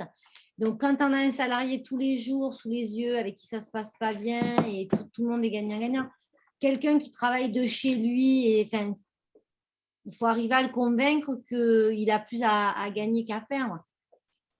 Oui, je me doute bien. C'est pour ça que je voulais savoir si quelqu'un avait déjà entendu que ça pouvait fonctionner. Ça arrive toujours après, mais ça semble quand même un peu… Ça dépend de la bonne volonté de l'employeur. Oui, parce qu'il n'y a pas de levier pour l'amener à le faire. À moins d'aller camper dans la rédaction tous les jours. Voilà. OK, merci. Rappelons aussi, on n'en a pas parlé, un des avantages du statut de salarié, c'est quand même, vous avez le droit, vous êtes considéré en gros comme un salarié lambda, ce qui est quand même le cas de la majeure partie de la population. Donc, vous cotisez à la caisse d'assurance maladie de tout le monde, entre guillemets. Vous avez le droit à des arrêts maladie, vous avez le droit au congé maternité sans trop, avec un peu plus de formalité qu'un employé lambda, puisque vous devrez solliciter chacun de vos employeurs pour réunir l'ensemble des indemnités qui vous sont dues. Mais bref, vous y avez le droit. Ce qui n'est pas le cas dans les autres statuts dont on va parler maintenant. Parce que d'expérience, vous verrez que souvent, on ne vous proposera pas d'être rémunéré en salaire pour des piges. On vous proposera tout un tas de statuts qui ne sont pas légaux pour un journaliste professionnel et qu'il faut bien connaître pour les refuser ou les accepter, mais en toute connaissance de cause. Ça, je ne devrais pas le dire. Le statut le plus… À bientôt. Le statut le plus, le plus retors et le plus répandu est probablement celui de correspondant local de presse, CLP, qui est très usité par la presse quotidienne régionale notamment. Donc, en gros, c'est la personne qui, au niveau d'un village, d'un quartier, collecte les informations, fait quelques photos aussi des fois et les retransmet au journal qui les fera apparaître dans ses pages locales. C'est un statut totalement bâtard qui n'existe que comme une subvention déguisée à la presse quotidienne régionale, parce que ça se fait sous un régime de travailleur indépendant. Mais c'est un travailleur indépendant pour lequel il n'y a pas de cotisation sociale à régler. Personne ne règle de cotisation sociale jusqu'à un plafond de 400 € environ par mois. Donc, tant que… Alors, l'autre chose, c'est que c'est très, très mal payé, puisque là, on ne parle même plus de tarif au feuillet. En général, c'est quelques euros l'article et quelques euros la photo. Ce sont les pages locales que vous lisez dans votre quotidien sur le conseil municipal du village ou l'inauguration de la salle des fêtes. Et donc, pour gagner sa vie avec ça, c'est extrêmement difficile. D'une part, parce que les tarifs sont très bas, donc il vous faudra faire énormément d'articles pour espérer gagner ne serait-ce que la moitié du SMIC. Et d'autre part, parce que, et ça, les journaux ne vous le diront pas, dès que vous dépasserez 400 €, vous aurez vos cotisations sociales à payer immédiatement dès le premier euro. Donc, en gros, si vous gagnez 400, alors le montant exact, je ne m'en rappelle plus, mais c'est dans ces eaux-là. Mais en gros, si vous gagnez 500 €, vous aurez environ 30 comme un travailleur, enfin comme un travailleur indépendant, vous aurez environ 30% de cotisations sociales à payer sur des tarifs déjà très très bas. Si tu permets juste 2 témoignages là-dessus. J'ai une amie qui a accepté auto-entrepreneur pour une partie de ses piges pour ne pas les perdre. Et en fait, elle a été basculée sans s'en rendre compte. Elle a été éjectée du régime général pour la sécurité sociale. Donc, elle s'est retrouvée sans couverture. Et après, pour retourner et démontrer que ce qu'elle gagnait au régime général lui permettait de retrouver sa couverture sécurité sociale, ça a été très compliqué pour elle. Et ça, elle ne l'a pas vu venir. Elle s'est retrouvée sans carte vitale du jour au lendemain. Et concernant les correspondants, moi, en sortant de l'école, j'avais fait un stage chez un quotidien. Bon, bref, ça s'est fait de telle manière que je me suis retrouvée à être payée en partie en correspondance, que j'ai espéré que ça allait être l'ouverture sur quelque chose et c'est jamais venu. Voilà. C'est aussi pour ça que j'étais là aujourd'hui, parce qu'il y a plein de trucs qu'on accepte quand on sort de l'école ou quand on démarre en pige en pensant que ça va permettre d'amorcer la machine, mais après on se retrouve dans des situations qu'on n'arrive pas à retourner. Voilà, c'est ce que j'allais dire.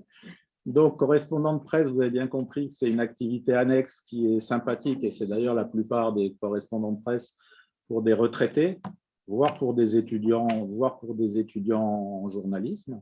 Mais il ne faut pas espérer gagner sa vie avec. Et si vous espérez gagner votre vie en produisant beaucoup, et certains l'ont fait, j'ai rencontré des correspondants de presse qui me disaient que même à 5 € l'article, ils arrivaient à gagner 2 000 € par mois.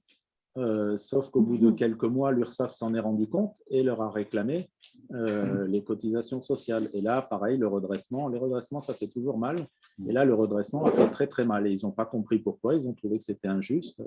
Voilà. Ils n'avaient pas compris non plus pourquoi. Enfin, ils n'avaient pas réalisé non plus que être payé 5 € un article, ce n'était pas vraiment travailler. Voilà. Donc, je vous avertis là-dessus. Correspondant de presse, ça peut être une très bonne expérience pour un jeune, ça peut être un très bon moyen d'occuper sa retraite pour un retraité, mais c'est en aucun cas une activité professionnelle. Méfiez-vous. Et donc, comme disait Céline, pas mal de journaux peuvent vous faire miroiter, vous dire, mais comment, oui, là, je vais te prendre comme correspondant de presse, mais après, tu verras, je t'embaucherai. Ça n'arrive quasiment jamais. Alors, certains journaux sont même plus retors que ça. Ils vont vous embaucher à plein temps, donc pas juste pour faire des petites actualités. Un quotidien régional que je ne citerai pas, mais que vous pouvez lire régulièrement par ici, a été condamné pour ça.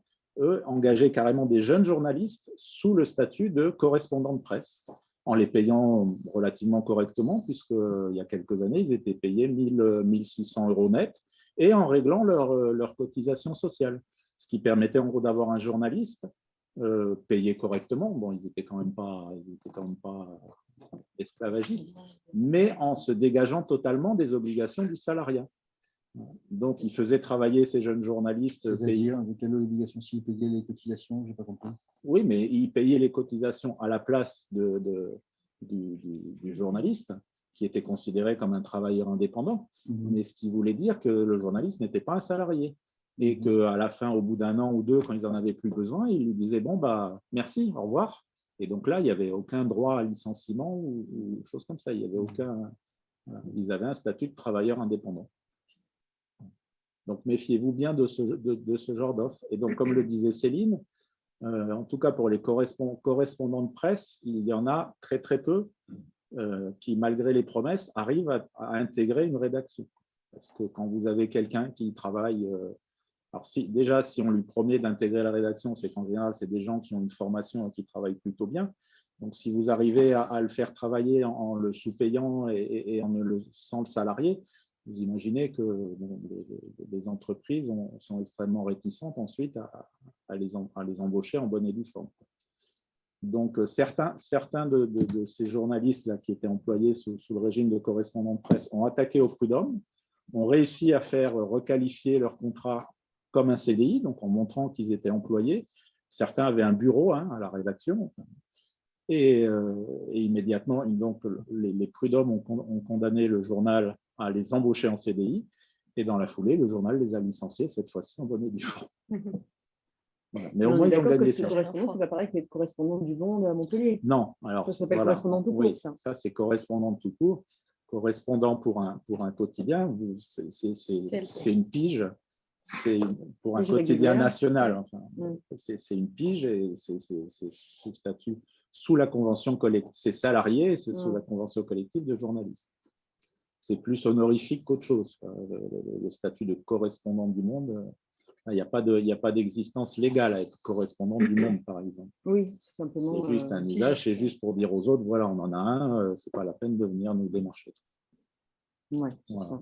Pour info, moi, il y a 1 an et demi, on m'a encore proposé de travailler en tant que correspondant, mais mieux payé, avec un espèce de bisbille. Mais comme j'avais déjà été enregistrée dans le même groupe comme pigiste, ce n'était pas possible. Mais voilà, ça existe encore, ce genre de proposition, dans le coin. Voilà. Ça se termine toujours au tribunal. Voilà. Donc, après toutes ces histoires d'argent, on va parler un petit peu du fonctionnement. On va parler de choses un peu plus pratiques. On va parler un petit peu du fonctionnement du pigiste. Mini parenthèse sur la partie financière, le statut d'auto-entrepreneur. J'en ai pas parlé. Je crois pas, je me suis absentée quelques minutes. Mais... Non, mais j'ai développé une page de mon… Excusez-moi. Parce que pour avoir été… c'est compliqué, je trouve. Maintenant, ils demandent quasiment systématiquement pour les premières expériences que ça soit sur facture. Voilà. Donc ça, on a parlé du statut le plus pourri, c'est celui de correspondant local de presse. On va passer aux autres statuts qui sont pas, enfin, certains sont assez pourris. Donc, effectivement, de plus en plus maintenant, on vous expliquera que comme vous êtes pigiste, donc vous êtes journaliste indépendant, vous ne pouvez être, beaucoup de médias essaieront de vous expliquer que vous ne pouvez être payé que sur facture. Eux ne peuvent vous payer sur facture. Certains, la larme à l'œil, vous diront que juridiquement, leur comptable leur a expliqué que non, ils ne pouvaient faire que des factures. La plupart du temps, c'est faux. Mais donc, on vous demandera d'avoir un statut d'auto-entrepreneur pour facturer. Parce que, alors ça, il y a un autre mythe. Il est interdit de facturer si on n'a pas un statut adéquat. C'est-à-dire auto-entrepreneur, micro-entreprise, une SARL, enfin une entreprise pour facturer. Il y a une légende urbaine qui dit que jusqu'à un certain montant de facture, il suffit de le déclarer aux impôts comme ça, et qu'en gros, on essaie de vous expliquer, vous pouvez faire un peu de blague, mais si vous le déposez, si vous le déclarez aux impôts, ça passe. Ben non, ça passe pas, ça reste du blague. Donc, si vous n'avez pas de statut pour facturer et pour régler vos cotisations sociales, vous ne pouvez pas émettre de facture et vous faire payer. Donc, le statut d'auto-entrepreneur, pour un journaliste, normalement, c'est tabou. Vous devez refuser. Ceci dit, comment dire, je vais essayer de ne pas trahir mes convictions non plus, mais beaucoup de gens en France vivent avec un statut d'auto-entrepreneur.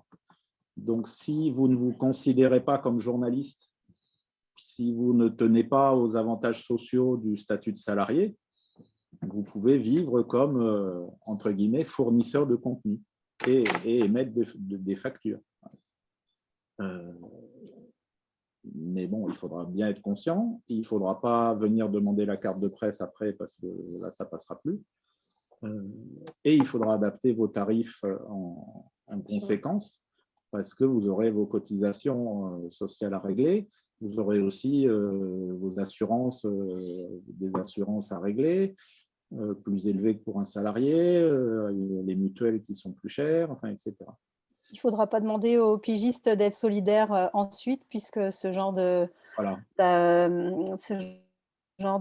d'acceptation d'un statut foireux, ça entraîne tout le monde vers le bas et ça déprécie le travail des journalistes. C'est aussi scier la branche sur laquelle est assise toute la profession. Mais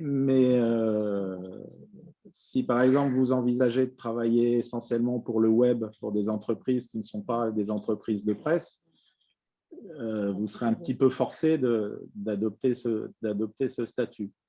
Et même, je dirais même plus, aujourd'hui, un pigiste, il est rare qu'il ne travaille qu'avec des entreprises de presse. Il est souvent amené à faire d'autres travaux pour des entreprises qui ne sont pas des entreprises de presse, qui ne sont donc pas tenues de le rémunérer en salaire. Donc, en gros, un pigiste, aujourd'hui, c'est un journaliste qui est payé majoritairement en salaire, mais comme toute autre profession, il peut avoir des activités annexes rémunérées sur facture. Il ne faut pas que ça soit, on est bien d'accord, il ne faut pas que ça soit des travaux de presse, mais ça peut être des travaux de publicité, ça peut être des travaux de communication, ça peut être l'écriture d'un livre, ça peut être des choses comme ça. Alors pour l'écriture d'un livre, j'y viendrai après, c'est plus un travail d'auteur, mais c'est un peu le même système maintenant que l'auto-entreprise. Donc, tout ça pour dire qu'avoir une auto-entreprise, c'est quelque chose d'assez facile, c'est administrativement assez facile, ça n'exige pas une comptabilité très compliquée, en tout cas tant que vous restez dans des petits volumes d'activité, et vous serez probablement amené à avoir un statut d'auto-entrepreneur pour des activités annexes, pour compléter vos revenus issus du journalisme. Par contre, il faudra bien faire attention, parce que dès que vous avez créé votre statut d'auto-entrepreneur, vous apparaissez dans les recherches Internet, il y a tout un tas de sites qui montrent le statut social de votre auto-entreprise, donc vous apparaîtrez comme auto-entreprise. Ça peut être pour de la communication, mais vous pouvez être aussi plombier ou cuisinier ou en auto-entreprise à côté de votre travail de journaliste. Tout le monde a le droit d'avoir un deuxième métier. Voilà. Par contre, c'est à ce moment-là où il faudra résister à des demandes plus insistantes de la part de certaines entreprises qui diront « Ah, mais j'ai vu que vous êtes auto-entrepreneur, donc je peux vous rémunérer sur facture. » Là, il faudra leur expliquer que non, vous êtes journaliste, vous êtes d'abord journaliste et vous voulez être payé sur salaire et que les travaux sur facture sont pour des travaux qui ne sont pas de journalistes. Je suis d'accord qu'on rentre là dans un équilibrisme économique qui demandera beaucoup de force de persuasion. Voilà. Ouais, donc l'auteur, les droits d'auteur, c'est un autre mode de rémunération qui est souvent, enfin qui était souvent proposé dans la presse aussi, qui l'est moins maintenant parce que l'auto-entrepreneur c'est plus répandu. Les droits d'auteur sont en gros, c'est un mode de rémunération qui a été fait pour rémunérer des auteurs, notamment dans l'édition. Quand vous écrivez un livre, vous touchez des droits d'auteur pour le livre. Quand vos œuvres, alors elles sont aussi utilisées de nos jours par les entreprises de presse pour rémunérer d'autres usages des articles que leur ont fournis leurs journalistes, y compris leurs journalistes permanents. Ça couvre par exemple la reprise sur un site internet si c'est un magazine papier. Il y a souvent un forfait, vous avez entendu parler des accords Adopi il n'y a pas longtemps, voilà, il y a des accords maintenant qui permettent à l'entreprise en échange d'un forfait d'obtenir les droits sur un article pour d'autres utilisations, que ce soit l'Internet, que ce soit des choses comme ça. Donc, des journalistes en poste dans une rédaction touchent tous les ans des forfaits assez faibles, d'ailleurs, pour la réutilisation de leurs articles. Vous, en tant que pigiste, vous toucherez aussi, alors ça sera encore plus faible, des fois c'est assez ridicule, mais vous toucherez une fois par an, vous toucherez des droits d'auteur pour la réutilisation des articles que vous avez vendus pour le net, pour un dossier de presse, pour d'autres utilisations que l'utilisation principale. Donc, ça c'est tout à fait légal, mais je vous rassure, c'est des montants extrêmement faibles. À titre d'exemple, pour un support qui me verse environ 5 000 € par an, je crois que je touche 25 € de droits d'auteur par an en plus. Oui. Ça fait resto, quoi. Et là, il faut un petit resto. Il faut faire une démarche auprès de la SACEM? Non, alors ce n'est pas la SACEM. La SACEM, c'est pour la musique. Non, alors, je vais y venir aussi.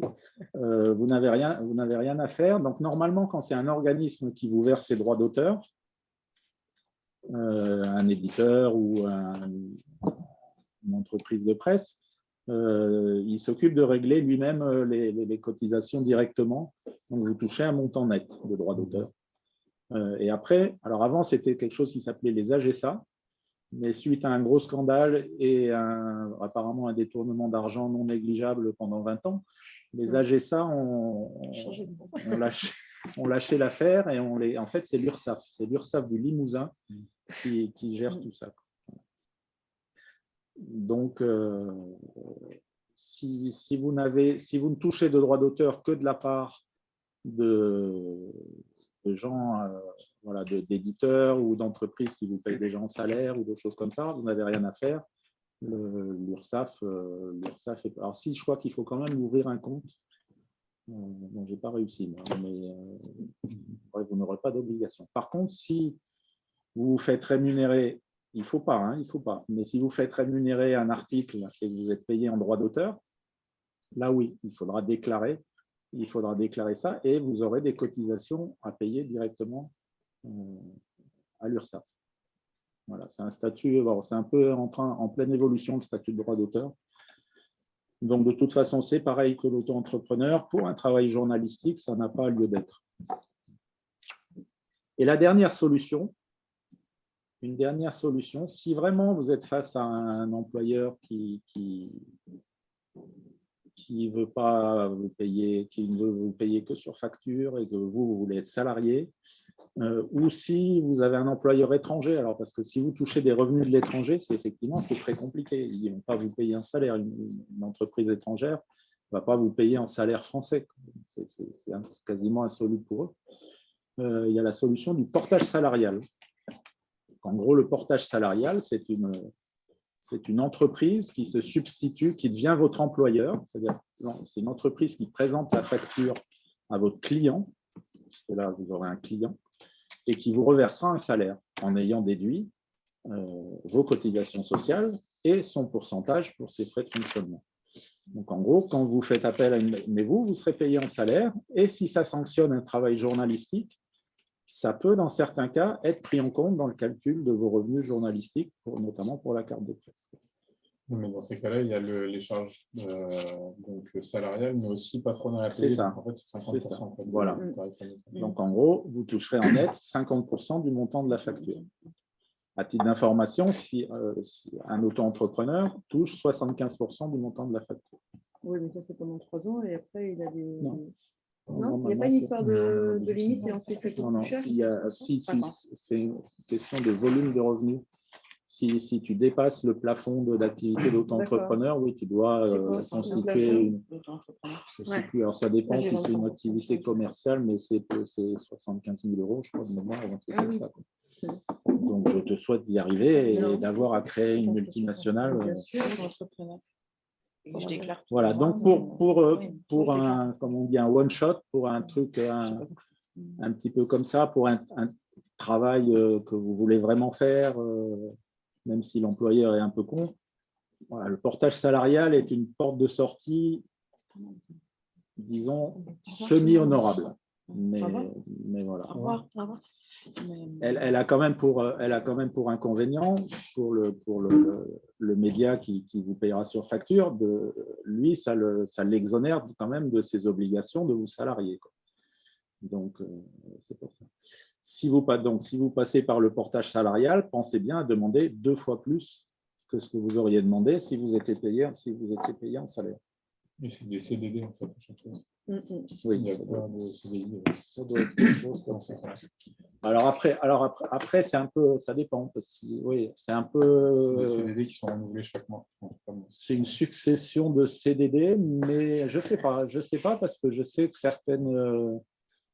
Quand c'est le même client, alors c'était pas pour des travaux de presse, mais j'ai quelqu'un que je connais avait affaire comme ça, utilisait toujours la même boîte de portage salarial et pour un seul client. Donc, au bout de quelques années, cette relation s'est arrêtée. Donc, le client, lui, n'avait aucune obligation. A dit, bon, bah, c'est fini, quoi. Mais c'est la boîte de portage salarial qui a procédé à un licenciement, en bonne et due forme, sans qu'il ait à le demander. Donc, il était tombé sur une bonne boîte, je pense. Et parce que toutes les boîtes de portage aussi n'acceptent pas de le faire avec des journalistes. Oui. Il y en a qui disent, ah ben non, c'est pas compris dans le statut, etc. Bah, voilà. En théorie, une entreprise de presse qui fait travailler un journaliste doit le salarier. Donc, c'est très, très limite de faire appel pour une entreprise de presse, c'est très, très limite de payer une facture à une boîte de portage qui va payer dans le même genre d'idée. Maintenant, de plus en plus, des journaux font appel, pour leur contenu, font appel à des agences de contenu qui, elles, rémunèrent leurs collaborateurs sur facture. Bon, on n'en sort pas. Ouais, mais là, c'est une agence de presse, en fait. Les agents le rémunèrent donc en salaire. En salaire. Bon, mais c'est un intermédiaire, c'est idiot. C'est un intermédiaire. Mais alors ça a toujours existé. C'est vrai que c'est un peu une zone grise. L'agence de presse permet toujours à un média de ne pas payer directement le journaliste en salaire. Et voilà. Mais tout ça a un seul but, c'est d'éviter, pour l'employeur, l'employeur client en l'occurrence, c'est de s'affranchir d'un potentiel licenciement. C'est le seul. Et certains sont prêts à payer beaucoup plus cher juste pour ne pas être liés avec leur pigiste par un contrat de travail. J'ai été, entre guillemets, recrutée par une rédaction via une agence une agence de presse qui m'a trouvé. Oui. Est-ce que je peux directement demander à la structure si elle ne peut pas m'embaucher en direct? Ah, tu peux leur demander. Mais c'est pas tant correct que vis-à-vis de la… Mais en même temps, c'est une zone grise. C'est un peu une zone grise. Mais dans ce cas-là, ton employeur sera l'agence de presse. S'il y a un problème, tu régleras ça avec eux. Si le donneur d'ordre, le média, arrête la collaboration, lui n'est tenu à rien du tout. Le média n'est tenu à rien du tout. D'accord. Il se défausse complètement sur l'agence de presse qui est ton employeur. Ça a toujours existé. Hein. Les agences de presse, elles sont aussi vieilles que la presse. Mais pareil, bon, si vous travaillez pour une agence de presse, pareil, sachez bien où vous mettez les pieds. Parce qu'en cas de tant que tout va bien, tant que les commandes affluent, tout le monde est content, tout le monde prend sa commission. Mais quand ça va mal, là, il n'y a plus personne. Voilà. Donc, qu'est-ce que je voulais dire? Bon, on va peut-être terminer un petit peu. Donc, oui, alors, ce qui est important, il y a quand même, c'est de ne pas rester isolé. Le pigiste, un peu par essence, c'est un petit être solitaire qui travaille dans le fond de sa caverne en télétravail. Donc, j'imagine que si vous êtes pigiste, vous n'avez pas vu passer le confinement parce que de toute façon, vous êtes habitué au télétravail. Donc, voilà, on est un peu des travailleurs du futur. On a essayé un peu tous les modes de travail un peu à la mode en ce moment. Mais surtout, ne restez pas isolés. Donc, je vous disais de développer votre réseau et aussi d'essayer de rentrer en contact un maximum avec vos confrères. Donc, ça passe par des associations. Donc, je fais la pub ici pour Profession Pigiste. C'est une super association dont l'adhésion annuelle ne coûte que 15 €, qui est une mine de ressources sur tous les aspects juridiques, droit du travail, etc. Qui organise aussi beaucoup d'événements un peu partout en France. Il y a des rencontres, des apéros, des choses comme ça. Voilà. Et qui organise aussi tous les ans. Alors, bon, là, ces dernières années, ça a été un peu plus compliqué, mais j'imagine que ça va repartir. Un événement très intéressant qui s'appelle les 48 heures de la pige, qui sont une espèce de congrès des pigistes qui se passe dans une ville différente en France sur 2 jours, pendant laquelle on se rencontre entre pigistes, on parle des problèmes de pigistes et on essaye de trouver des solutions de pigistes. Voilà. C'est en général, bon, c'est très rafraîchissant déjà de rencontrer des gens qui ont exactement les mêmes problèmes que vous. En plus, souvent, ils invitent aussi des rédacteurs en chef qui expliquent comment eux envisagent la relation de travail avec un pigiste. Enfin, bon, bref, c'est des événements ça vaut le coup d'y aller au moins une fois dans sa vie de pigiste. Pour info, ça a eu lieu en 2016 à Montpellier, co-organisé par le Club de la Presse. Je suis allée à Paris cette année. C'était à Paris, alors ça a été en format un peu réduit et puis en jauge limitée, voilà, je crois. C'était limité à 50 personnes. Mais voilà, quand c'était à Montpellier, il y avait 200 inscrits. Donc, réunir 200 pigistes en France, il y en a quelques milliers quand même, mais c'était un bel événement. Vous parlez de le faire à Nantes l'année prochaine? Je ne sais pas, je ne sais pas encore de… Voilà. L'autre chose qui est important, c'est, je pense, pour un pigiste qui est isolé par définition, qui n'est pas dans l'entreprise, c'est d'adhérer à un syndicat. Parce que c'est eux qui pourront vous donner des réponses concrètes et précises sur toutes vos interrogations sur le droit du travail. N'attendez pas d'avoir des problèmes pour contacter un syndicat, parce qu'en général, ils n'aiment pas beaucoup. Un syndicat, c'est quand même généralement géré par des bénévoles. Donc, ils n'aiment pas beaucoup dire « Ah, j'ai un problème. En gros, si vous résolvez mon problème, je vais adhérer à votre syndicat. » Ça, ils n'aiment pas beaucoup. Donc, adhérer, ça ne coûte pas très, très cher. De mémoire, je crois que ça coûte moins d'1% de vos revenus annuels. Et c'est quand même, voilà, c'est une mine d'informations aussi. Et c'est un support, notamment en cas de problème au prud'homme. C'est un soutien incomparable. Pour les pigistes, pour ceux que je connais, il y a 3 syndicats qui sont particulièrement… Alors, vous pouvez adhérer, on adhère un peu à un syndicat en fonction un peu de ses opinions personnelles et politiques. Mais bon, pour les pigistes, c'est moins marqué. Je ne parlerai pas ici des syndicats des entreprises de presse que je connais mal.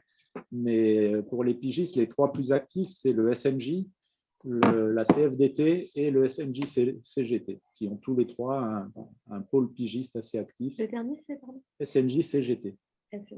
Il y a SNJ et SNJ-CGT. Donc, sans être complètement sûr, je pense que le SNJ-CGT est plus à gauche que le SNJ. Voilà. Et ils ont aussi des antennes en région, donc vous pouvez avoir voilà, un relais. Et ensuite, bon, après, il y a beaucoup de choses qui se passent maintenant sur les réseaux sociaux, donc que ce soit les syndicats ou les associations ou professions pigistes. Ils ont des sites internet, ils ont aussi des pages Facebook, ils sont présents sur les réseaux sociaux. C'est souvent, moi j'ai l'impression que c'est beaucoup de choses maintenant. Avant, ça se passait par des forums dédiés, des choses comme ça. Maintenant, ça se passe beaucoup sur la page Facebook. Donc, recherchez ça. Il y a un site internet qui est très intéressant, qui s'appelle Paye ta pige, qui est un site internet collaboratif qui recense un petit peu les tarifs pratiqués dans les médias. Alors, il y a un peu tous les médias. Il y a beaucoup de presse écrite. Il y a de la télé. Il y a de la télé. Et c'est en gros, voilà, quand vous participez, quand vous collaborez à un média, vous pouvez déclarer qu'en 2019, vous avez travaillé pour Slate et que vous avez été payé 150 € sur facture. Donc, ça vous donne un petit peu une idée de ce qui se pratique en France. Tous les médias n'y sont pas, mais ça commence à être bien étoffé. Je vous encourage à l'étoffer aussi avec vos collaborations, les mauvaises, mais comme les bonnes expériences aussi. Et voilà, ça vous donne une base, ça vous donne aussi une base de négociation, parce que si vous voyez un média qui est annoncé comme rémunérant à 100 € le feuillet et que lui vous propose 50, vous allez dire ouais, mais bon, je sais que vous payez plus, donc là faites un effort. Ça s'appelle Paye ta pige, je ne sais plus si c'est .org ou quelque chose comme ça. Voilà. Moi j'avais. On va passer aux questions maintenant. Et je vais parfait. me rapprocher. Alors, je ne sais pas comment on fait. Je vais aller voir sur l'ordinateur. De toute façon, vous ne voyez pas beaucoup. Je vais remonter le fil pour voir les questions, essayer de répondre au fur et à mesure. Je ne sais pas combien de questions ce sont.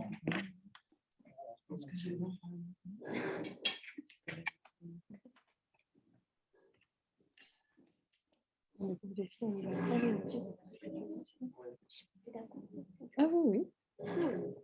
C'était surtout des Moi, je me demandais juste stratégiquement comment vous êtes avec les voitures. Est-ce qu'on se dépose en recherche après ou comment ça se passe?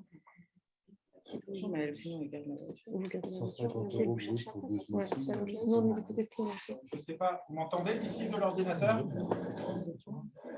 Je ne sais pas si on m'entend. Oui, vous m'entendez, mais il faut s'approcher On entend. Vous entendez, ouais? Il y a le micro là. Alors. Tu restes là? Voilà. Je reste. Oui, non, je ne vois rien. Non, mais en prenant ça. Bon, je prends le micro. Je prends le micro. Voilà, on monte en haut. Oui, donc les médias qui vous disent je vous paye en pige que si vous avez la carte de presse, c'est du pipeau, c'est de l'intimidation en gros. Hein, ils y vont au bluff parce qu'en général ça marche. Donc, si on vous explique ça, alors il y a un truc qui est pas mal, qui marche souvent, parce qu'il ne faut pas hésiter à bluffer non plus, c'est leur dire que vous avez besoin de salaire pour obtenir votre carte de presse et que d'ailleurs, votre dossier est en cours. Vous dites dans les formulaires, vous dites, si on vous demande si vous avez une carte de presse et que vous n'en avez pas encore, vous mettez dossier, même si vous ne l'avez pas fait, vous mettez dossier en cours et en général, ça permet de convaincre un certain nombre d'employeurs de vous payer en carte de presse. Slate est bien une entreprise de presse, je crois, il touche des subventions à ce titre. Et d'ailleurs, dans les dernières discussions qu'il y a eu entre les syndicats et les entreprises de presse et le ministère de la Culture, je crois que les syndicats voulaient justement imposer aux entreprises de presse, conditionner les aides à la presse à respecter le code du travail, notamment pour les pigistes. Voilà. On parlait aussi de l'écriture d'un livre. Alors, l'écriture d'un livre, c'est payé en droit d'auteur. C'est des droits d'auteur, donc tu touches des droits.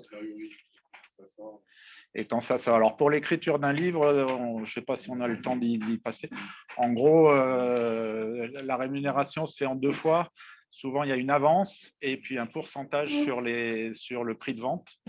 Le pourcentage sur le prix de vente, sauf à être auteur de best-seller ou acteur de la télé-réalité, est assez faible et tourne entre 6 et 10%. Donc, si vous écrivez un livre… Non. Du volume des ventes. Non, alors l'avance ou la valoir, c'est là où vous avez une marge de négociation. Si vraiment il est très faible ou si on ne vous en propose pas, ce n'est pas la peine. Enfin, c'est à vous de voir hein, aussi. Après un livre, c'est aussi une satisfaction personnelle. Mais le principal argument de négociation n'est pas tant le pourcentage de droits d'auteur que le montant de l'avance. Qui vous sera… Le montant de l'avance, il est calculé en des 6 à 10% là, du volume du tirage. Non. S'il y a 300 exemplaires, en général, c'est ça. Oui, mais il n'est pas subordonné. C'est les droits d'auteur qui peuvent évoluer effectivement en fonction du tirage. La négociation se fait sur l'avance. Si tu trouves que tu n'es pas assez payé, parce que l'avance, tu l'auras quoi qu'il… Même si le livre ne se vend pas du tout, l'avance, elle est acquise. Voilà. Alors, on m'a conseillé de faire uniquement des reventes à Slate. Oui, on peut, hein, mais ça ne sera pas payé plus non plus. Ça sera payé aussi mal. Voilà. Donc Slate, c'est vraiment un des exemples du prix de la coolitude. C'est super cool d'écrire dans Slate. Quand vous discutez dans un café branché et que vous dites que vous travaillez à Slate, tout le monde vous regardera avec admiration, mais peu sauront que vous n'avez même pas de quoi acheter le fromage pour mettre dans vos pâtes. Voilà. Et les boîtes de production, ce n'est pas considéré comme des entreprises de presse? Je ne sais pas. Je crois que certaines ont le statut d'agence de presse. Donc ça, on peut le voir en fait dans les statuts de la société en ligne. Oui, oui. Alors, par exemple, pour les documentaires, ils demandent d'être… Enfin, c'est intermittent. Ouais. Je travaille avec Marianne qui paye un peu mieux. 300 € brut, les 6000 signes. Ça fait 4 feuillets. Ça fait, oui, c'est raisonnable. C'est pas élevé, mais c'est raisonnable. 300 € brut, les 6000 signes. Alors, un autre écueil à éviter, c'est si vous faites des articles, on vous proposera par exemple 300 € les 6000 signes et on vous dira « et tu fournis les photos ». À toi de te démerder pour trouver des photos gratuites. Voilà, ça c'est assez dangereux. Donc je vous rappelle que Google n'est pas une banque d'images, donc ce n'est pas la peine d'aller prendre des photos sur Google et de les fournir au magazine en pensant que personne ne le verra. Avec la carte de presse, on a accès gratuitement aux musées publics nationaux, il me semble. Tout à fait, tout à fait. Et même à pas mal de musées en général, ça se tente en tout cas. Mais pas au cinéma ou au stade. L'attraction Buzzley. Oui, alors pour Pôle emploi, effectivement, bien déclaré, ou pour la CAF d'ailleurs aussi, toujours déclarer quand vous êtes payé, pas quand vous rendez le travail. Vous déclarez vos revenus au moment où il arrive effectivement sur votre compte en banque. Parce que déjà, il peut se passer un laps de temps très grand entre le moment où vous rendez le travail et le moment où vous êtes payé. Parce que vous êtes… Alors, il n'y a pas de… Normalement, je crois que la loi prévoit que comme tout travail doit être payé à réception. Dans la presse, c'est rarement le cas. L'usage veut qu'on soit payé en général à la fin du mois de parution. Voilà. Certains ont une notion du mois qui peut être assez élastique, quoi. À la fin du trimestre de parution, pour certains, comme je connais. Donc… J'ai perso un statut AE en parallèle pour faire des contenus vidéo comme, voilà, c'est ça. Donc, n'hésitez pas, vous serez probablement être amené à jongler entre plusieurs statuts différents. Donc, vous serez à la fois salarié, auto-entrepreneur, auteur, intermittent du spectacle. Je n'ai pas testé encore. Mais un certain nombre d'heures quand même pour avoir le statut. Il faut. Mais quand tu atteins les heures, je trouve, alors ça a été longtemps une discussion parce qu'il y a eu pendant quelques années, il y avait des gens qui demandaient un statut d'intermittent de la presse avec le même mode de fonctionnement, c'est-à-dire à partir d'un certain seuil, justement pouvoir avoir je ne sais plus comment ça s'appelle, le flexitarisme, là, voilà, un an, être indemnisé les mois où on ne travaille pas, c'est pas passé, quoi. Comme la tendance, à mon avis, est plutôt à terme de supprimer aussi un jour le statut d'intermittent du spectacle. Voilà. Les droits d'auteur. Alors, la SCAM, oui, je n'ai pas abordé la SCAM, dont on a parlé hier soir dans un événement organisé par Profession Pigiste. La SCAM, c'est une caisse, comment dire, une société d'auteurs qui récolte des droits collectifs pour le compte de tous les auteurs. Donc, si vous travaillez comme journaliste, je vous encourage, d'autant plus que je ne l'ai pas encore fait, mais je vous encourage à vous inscrire à la SCAM, à y déclarer vos productions journalistiques. Et vous toucherez chaque année un forfait. Voilà, et eux, ils récoltent les droits de reprographie, les droits de copie privée de la part des fabricants de photocopieurs, des fabricants de disques durs, enfin de tout un tas d'entreprises qui doivent verser des droits comme ça. Et après, les redistribuent aux gens qui ont fourni les contenus, en quelque sorte. Donc, on a eu cette réunion hier soir. Apparemment, ces dernières années, le forfait se monte à 200 ou 300 euros par an. Ça oscille entre 200 et 400 euros par an ces dernières années. Et c'est rétroactif depuis 2003. Donc, si vous travaillez comme journaliste depuis 2003 et que vous faites votre demande maintenant, c'est plusieurs milliers d'euros que vous allez toucher probablement. Voilà. C'est un petit peu fastidieux parce qu'il faut fournir, je crois, un bon nombre de bulletins de salaire sur toutes les années où vous réclamez des droits, mais c'est rentable. Pour les photographes, il y a aussi la SAIF, où vous pouvez déclarer les photos que vous avez publiées dans la presse et qui fonctionne sur le même principe. On touche un forfait annuel qui est plus faible pour l'instant. Voilà. Comment on... Oui. Alors, est-ce qu'on envoie... J'avais une question. Quand on propose un sujet à plusieurs rédactions, est-ce qu'on envoie à toutes? Est-ce que c'est la première qui répond qui a gagné? Moi, j'aurais tendance à dire oui, à la seule qui répond, c'est celle qui a gagné. Oui. Parce que voilà, c'est ce qui est un petit peu déprimant aussi des fois dans le métier de pigiste, c'est que vous allez faire beaucoup de propositions pour ne pas recevoir de réponse du tout. À la limite, il y a des fois où vous attendrez une réponse négative avec impatience, mais vous ne la recevrez même pas. Bon, il ne faut pas s'en formaliser. Il ne faut pas hésiter à relancer. Donc moi, en général, ce que je fais, c'est que je fais une première proposition par mail. Je relance, j'en renvoie un deuxième mail au bout d'un certain laps de temps qui est différent, comme je le disais, suivant la périodicité du média et l'urgence du sujet. Et après, si vraiment je peux finir par passer un coup de téléphone si j'ai le numéro de la personne que je dois joindre, qui est en général non pas le rédacteur en chef. Alors, dans des petits médias, ça peut être le rédacteur en chef, mais souvent, c'est un rédacteur en chef adjoint ou un chef de rubrique qui sera celui qui sera décisionnaire.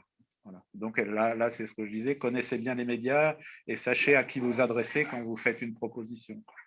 Si vous adressez une proposition d'une recette de cuisine au chef du service politique, il sera peut-être flatté, mais ça ne marchera pas forcément. Voilà. Marianne paye 62-64 € voilà, pour le web. Ah, il paye moins pour le web que pour le print. Bon, normalement, il n'y a pas de question. Après de votre expérience, combien de temps avant de pouvoir vivre de la pige quand on se lance?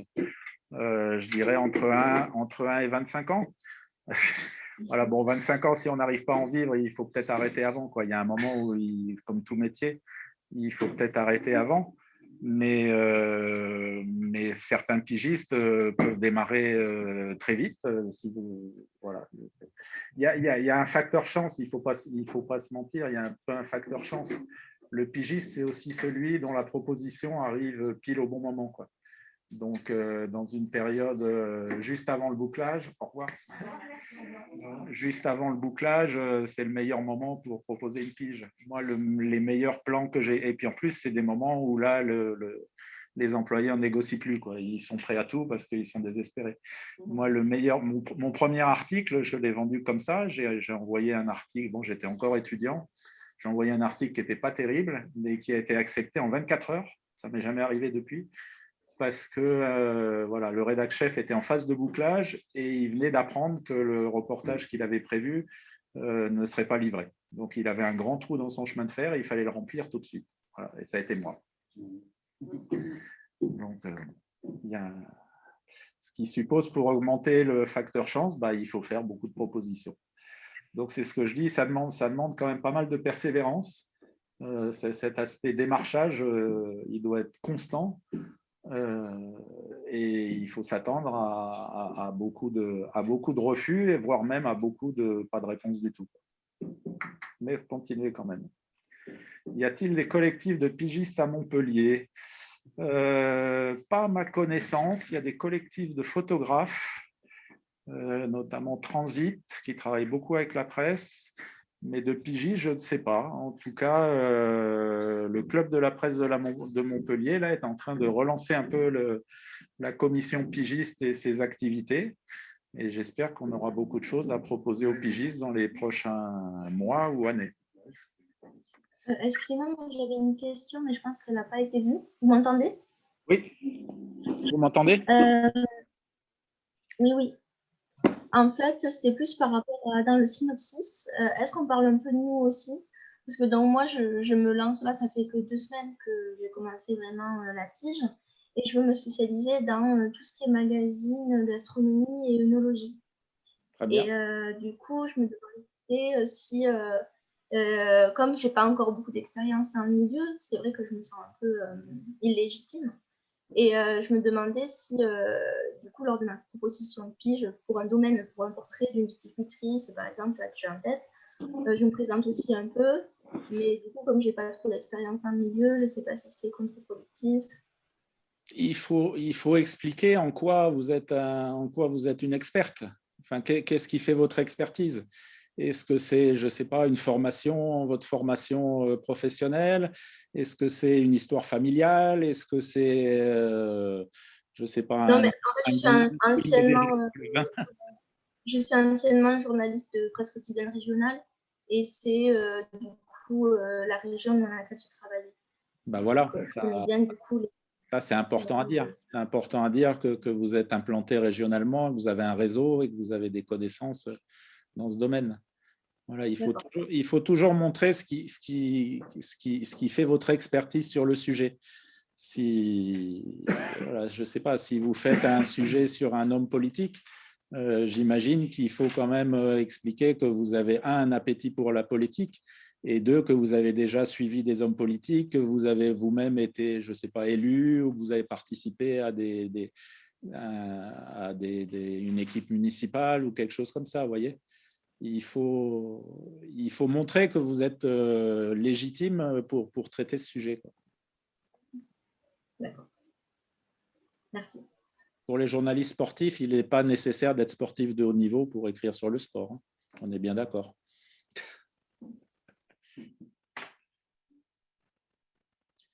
Voilà. Est-ce que dans notre proposition de prix, j'en se présente? Ah bah oui, voilà, c'est ça. Voilà. Bon, s'il n'y a plus d'autres questions, on va clore la réunion. Je remercie tout le monde. On était content d'avoir autant de monde, même si je vous vois en petit. Bon, du fond, je ne vous voyais pas très bien. Là, je vois mieux. Je vous remercie. Je vous encourage donc à rencontrer d'autres pigistes. Oui, une autre chose qui est intéressante, c'est que j'ai oublié de dire et qui est assez essentielle, quand vous pigez pour un média, essayez de communiquer avec les autres pigistes de ce même média et de comparer vos conditions de travail, parce que des fois, vous aurez des surprises et sur les tarifs, et sur les modes de rémunération, et sur les façons de travailler. Donc, c'est toujours intéressant de discuter avec les gens qui font exactement la même chose que vous. Voilà. Merci beaucoup. Au revoir. De rien. Au revoir à tous. Merci, au revoir. Bonne journée à tous. Merci. Au revoir.